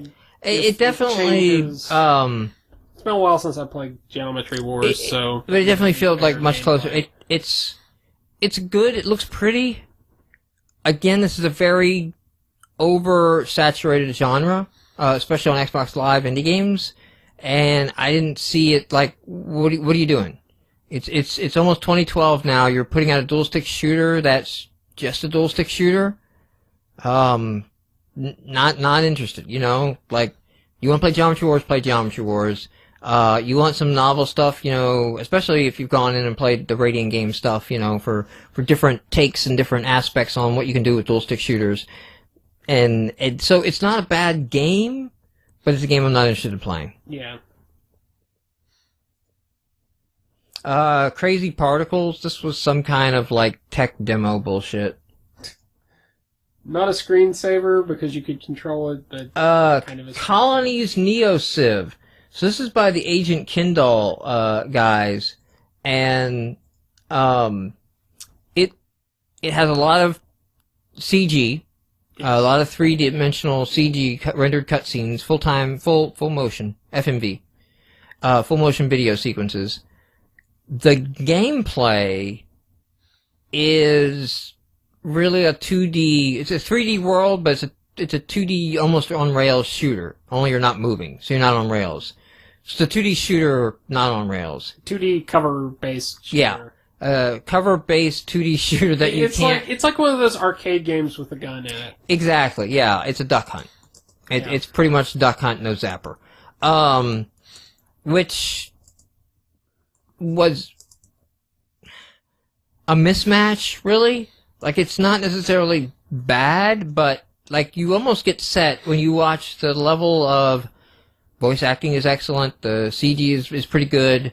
There's a lot of uncanny valley stuff, like the emotions of the people and their facial expressions. There's some stuff that's vaguely there's this speeder in one level that I swear looks like the speeders in Return of the Jedi from Jabba's Palace. It just bugged me when I first saw it, and a couple other things like that.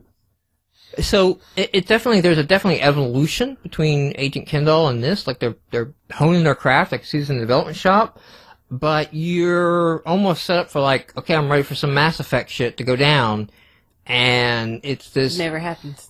Duck Hunt, and it's kind of touchy too. I mean, it's not first person shooter. It's a cold shower basically. You're all hot and ready for some Mass Effect, and you have a moment of sobriety and realize you just took Duck Hunt back to the house, and you're like, oh man, fuck this dog. This is not what I was down for. Next one up, Add a Tank 2. I remember explicitly in Add a Tank saying how fucked up the controls were. So they're trying to be one of those remote control things where you control. Yeah, I remember explicitly saying how broken that was and doesn't work. When I downloaded this, I thought, I wonder if they've redone this game, because it looks very similar to the first one, and kind of taken some things to heart and fixed their control scheme. No, they did not. What was funny is I actually started playing it for a while, and I tried to give it the benefit of the doubt. I did give it the benefit of the doubt. I would actually hit the point where, I understand this. I understand how to drive this tank. And then the pressure would come on, enemies would be on the, the enemies would surround me. And it was I would lose it. I would cease being able to, and at that point it was just, painful. It gets painfully frustrating, and you're just trying to, I just want to shoot this thing next to me. Why can't I fucking shoot the thing next to me? I'm getting tired of this. It's just not good. It takes a specialized skill set to play. Which... Yeah. Apparently that developer has. Steg was talking about all different ways I could save video. I don't think I said quick motion or quick time event. So there's another way. Quick time event. Starship slots. The best thing about this game is I realized you can hold down the bumper that makes them go to the next slot machine and hit the trigger fast enough to pull the lever, and you can get them spinning really fucking fast and playing all the slots at once in the circle. Wow. Yeah. There's nothing else we're talking about in this game. Yeah, I mean, it's a slot machine game. Playing in Traffic. This has a really cute opening video and setup. It boils down to a very, very simplistic Frogger. Well, and that's saying something, saying that Frogger was the more nuanced game. It depends. The first couple, the first one you're running across a road. The second one, you've got 2 lanes with a median. The third one you have trains, and I think the fifth one... Actually, I think the fifth one you're moving across space, and spaceships act completely different than anything. But it all became variants on... It did. Something shooting across the screen and a void, whereas, like, on Frogger, you had the street, but then you had to get on logs and ride back and forth and time that section, and then avoid the alligators, and then catch the flies and take the flies back and get one frog in each ending area. That's fucking Frogger, man. That's like 1982 shit. And if you're gonna release Frogger in 2021 or in 2011, you gotta, at least cover the basics here. Plus, it felt a little frustrating, especially like the train level. The train level was a little bullshit. And then the fact that you could respawn and get killed immediately because it would respawn you under something. I kind of want to think it's that Sixth Sense of humor, because basically this starts out with a kid's safety video, and the kid's safety video ends with a kid getting hit by a bus. That's all you need to know about this game.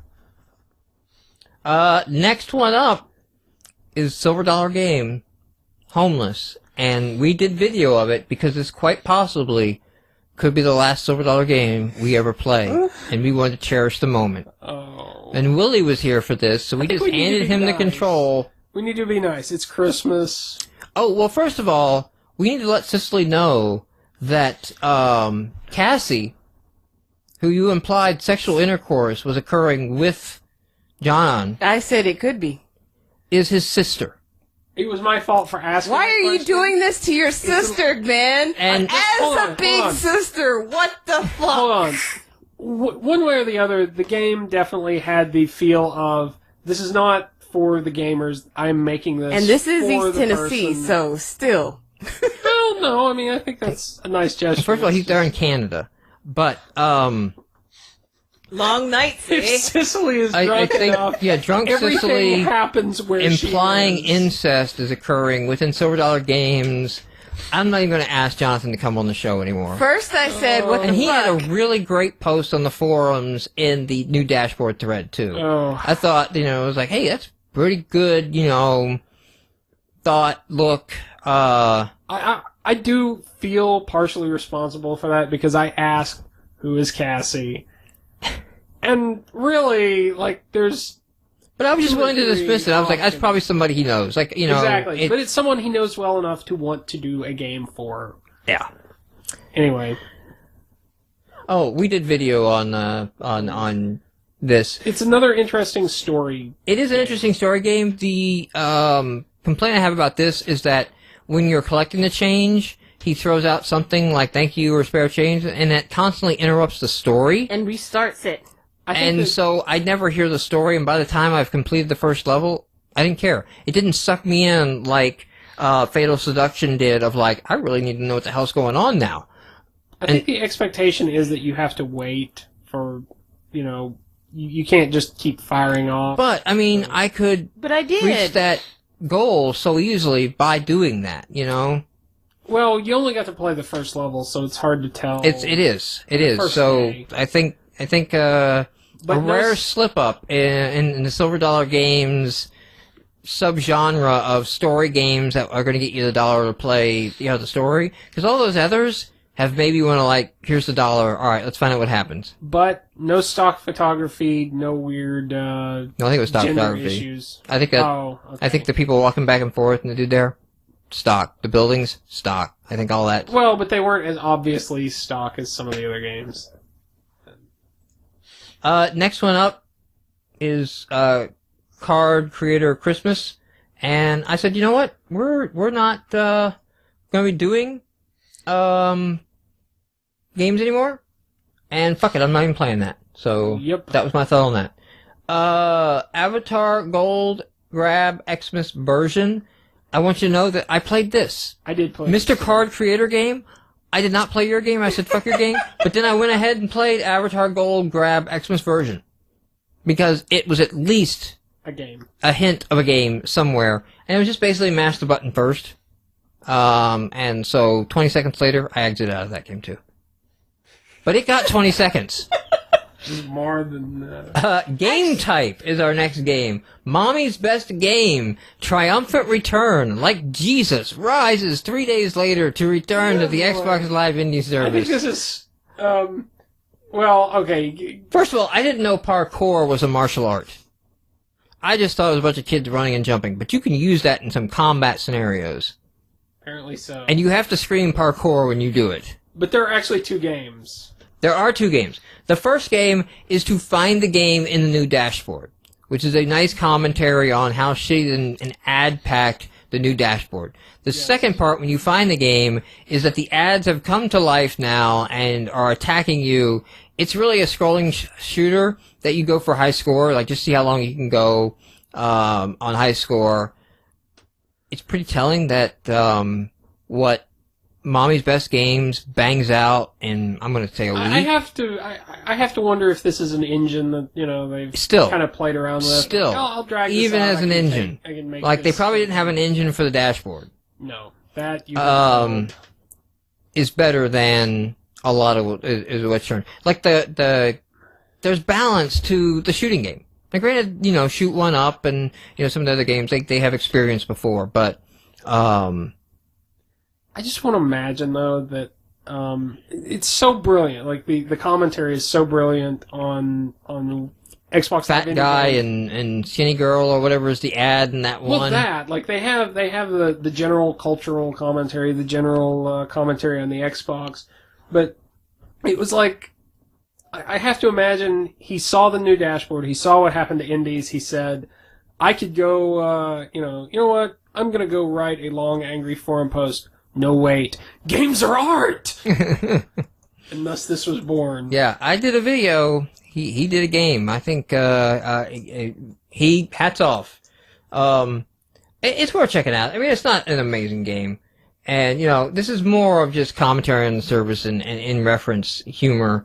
And especially when he plays the humor to the point where his press release talks about how awesome the game release is, that Microsoft dedicated a game tile to Game Type.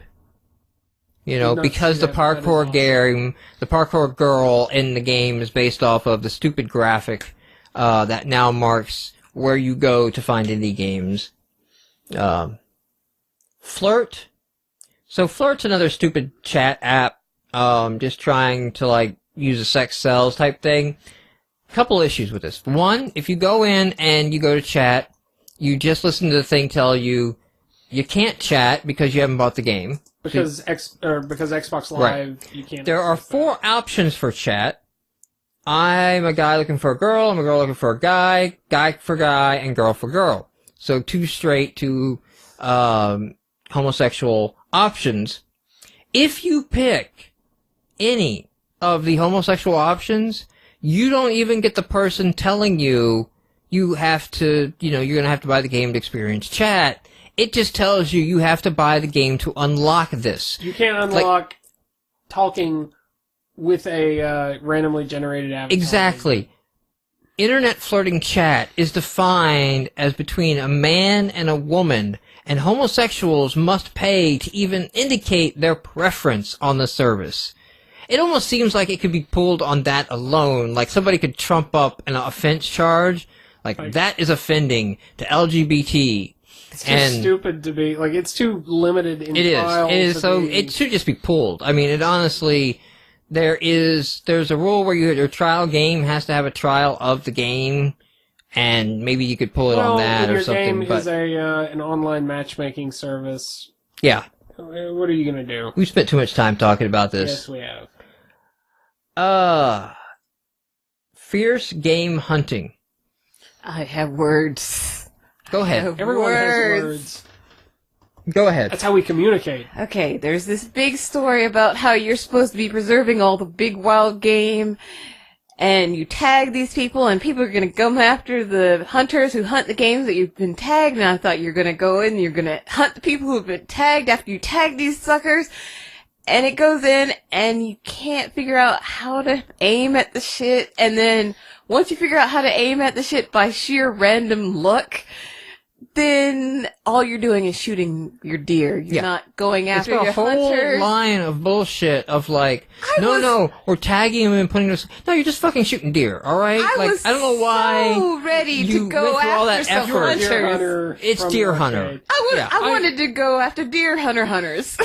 I think my problem with this game was I skipped through the story, but there didn't seem to be any sort of menu or help menu or anything. There wasn't. So I literally, I could pan around, but I couldn't actually figure out how to shoot or zoom in. Like I said, sheer random luck. You basically, like, once you figured out the zoom in, you had to shoot while zoomed in. And you can... you couldn't really, like, lead, or once you shot one, they all just started running. You can so train, it literally like, became carnival fucking ducks. at once. Like, it was carnival train ducks. 3 with one bullet. They just ran past, back and forth, and you just hit them when they crossed the screen, and that was it. So wait, though, you could trank 3, it basically would go through them? If there was multiple ones, yes. Yes, the trank was so fucking hard, it would go through multiple deer, and yet still manage to put them all to sleep at once. Instead of kill them. Whole team Steph had a good observation here.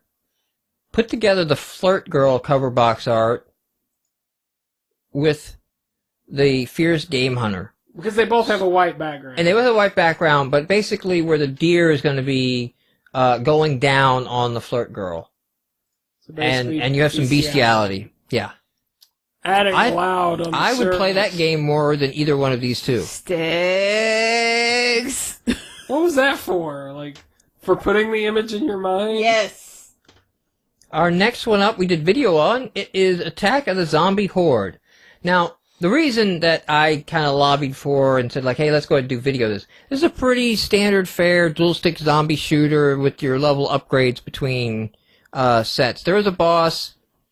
The reason I kind of liked it is the art style fit well, and the zombies ambled out and died in a satisfactory way. The weapons felt... There was some balance to this one. That I felt the others were just kind of... Many that I've played have just been straight, like, hey, it's a dual stick, shoot this stuff, and that's what we're doing. This one felt like it thought a little bit more to tweaking some of the parameters, so... Yeah, there was a cutscene at the beginning, which I really liked. I mean, it was, not anything amazing, but it actually had its own style, and... the multiplayer was really well done. Like, the interface, it wasn't as confusing as some multiplayer games are. Like, not a whole lot of, like, figure it out and go. Like, we don't need to interrupt you with a bunch of tutorial. No, and, all the players could purchase new weapons and stuff between rounds, at the same time. It was really polished. I think this is our last one. We got two. Yes, this is our last one up this week. Alien Jelly, and we did video of Alien Jelly as well. This is a puzzle platformer. Yeah?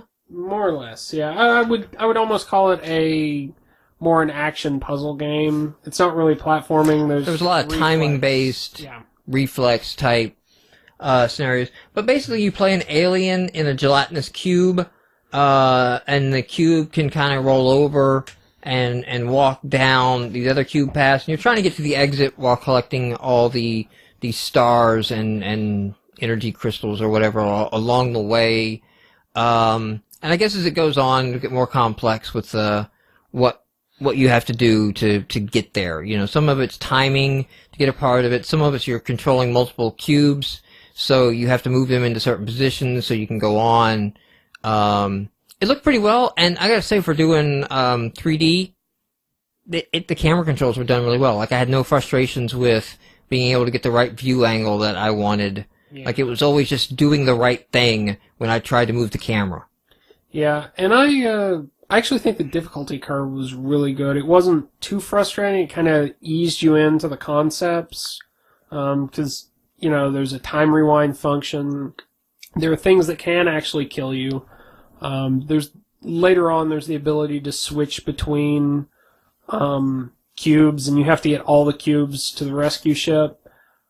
Some of the tutorial Pop-ups kind of paused the game for a little longer than I'd like, but otherwise I felt... Yeah, the getting curve was started, pretty good. it was annoying with the pop-ups.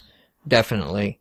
That almost like you don't need to do this stuff with an interruptible. You can put the text on the screen, and then once I do the item, take the text down. Yeah. That is my action to remove the text, not push the A button after I've read that. Or even they use the Y button to clear because it wasn't used for anything else in game.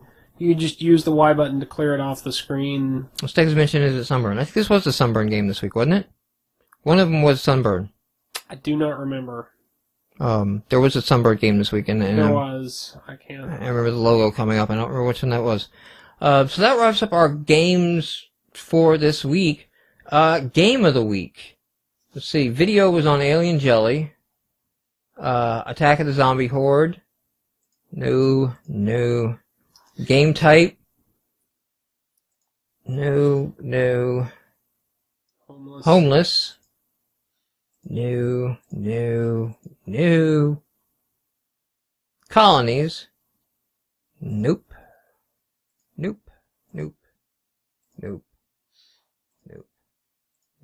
And let's get fiscal.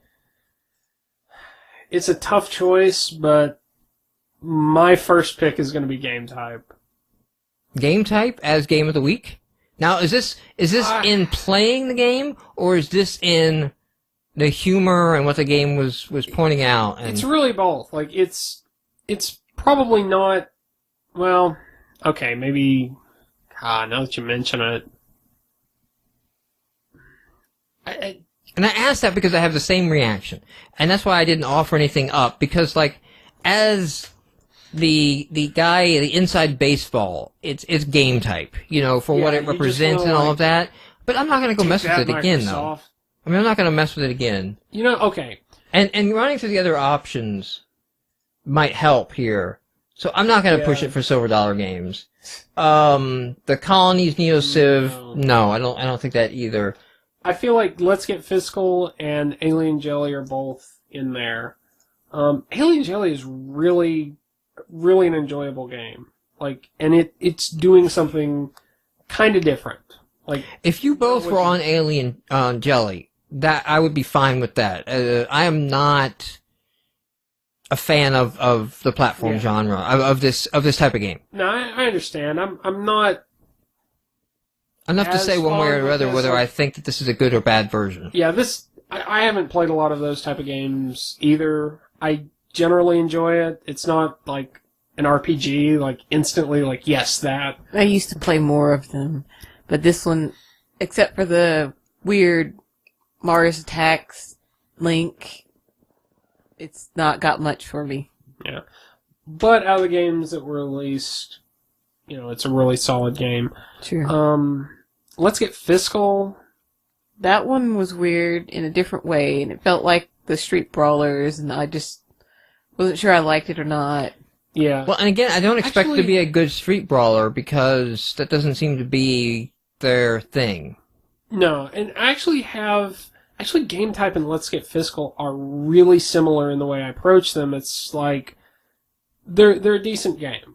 They're not anything that's crazy. Although I kind of got into game type just because okay, which weapon do I use? How do I approach this to get maximum points to keep gaining lives to keep surviving? Whereas Let's Get Fiscal was just very difficult.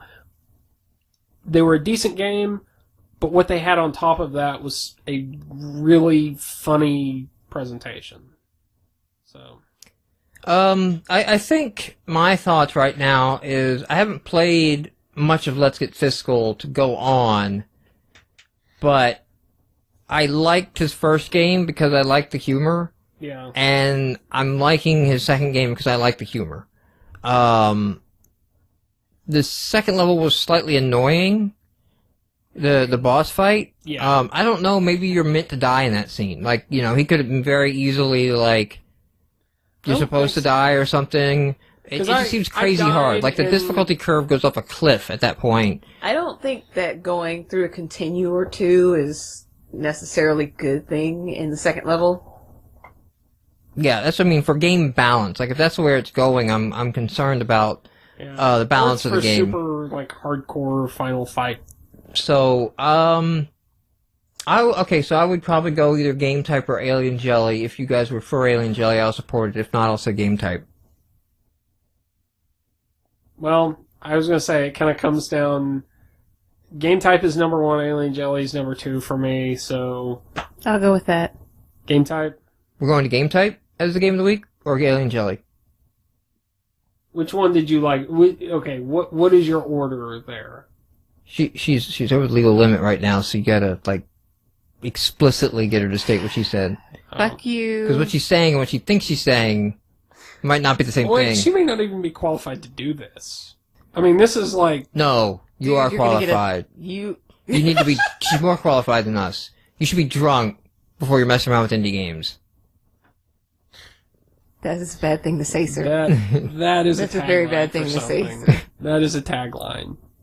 So, what are you going with, Cicely? I think I'm gonna go with game type. Game type? Alright then. Game type, is GameMarx Game of the Week. Oh, I had it up. There it is. If I just play on that, I can, like, video some video. That's some video-ass video in that video there.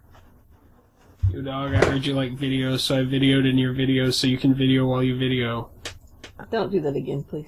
Why? That makes my head hurt. Video. It sounds Video like killed the radio star. it sounds like it's making your mouth hurt too. Oh.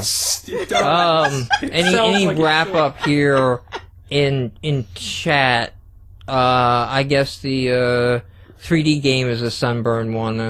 Hey guys, did you know that the 3D sunburning engine can also do 2D? You should listen to more of the ads at the beginning of the show. So, that's not actually always the case. I know there was one that popped up, Sunburn, game engine. I want to say it was early on. I think it was earlier than Alien Jelly. I don't know that it was one we played. And unless it might have been one we skipped.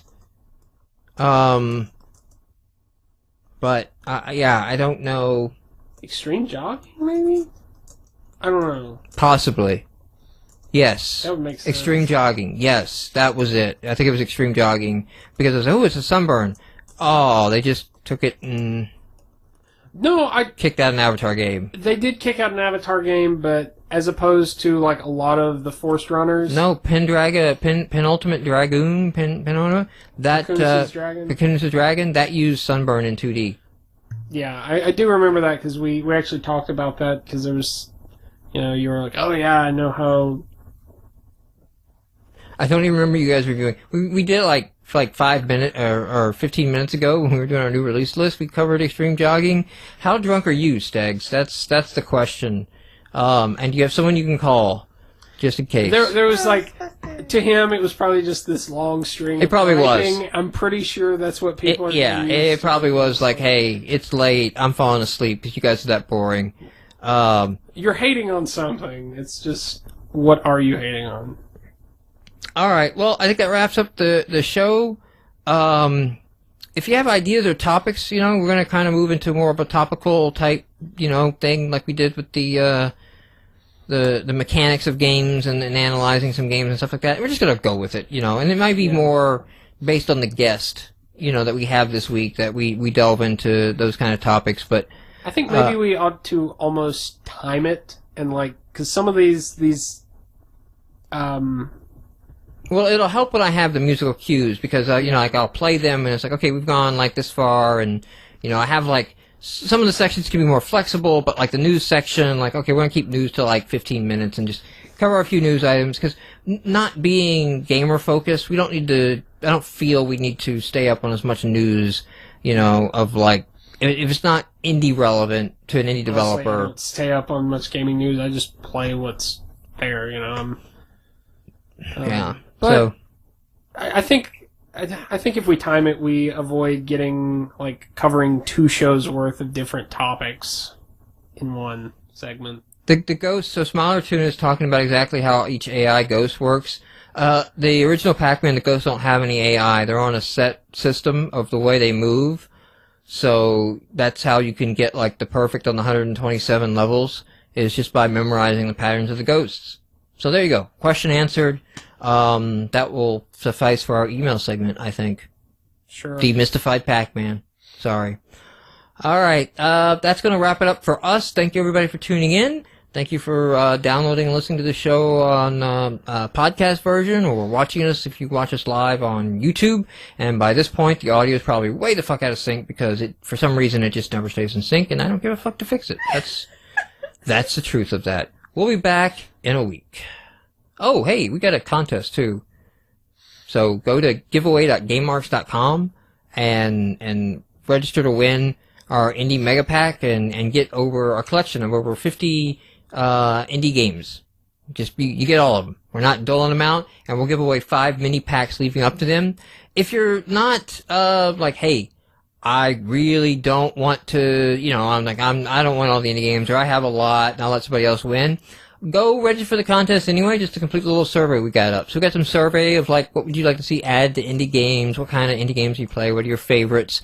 If you really don't want to be in the drawing, but you want to fill out the survey, choose other as your region. So it even says, like, other survey entry only, and then you can just fill out the survey and not actually put your name in the hat for the drawing of the games if you feel like, hey, I have a bunch of games.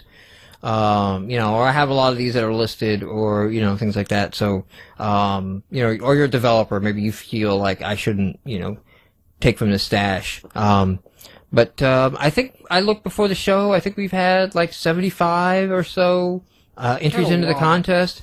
That's pretty good. That's more than I expected, because I expected to get more next week when we start giving away mini packs, one a day, leading up to the mega pack, which I think we'll announce on the podcast. So I think I timed everything so that we could, on the podcast, say, yeah, the winner is blah, and do that. Make an event of it.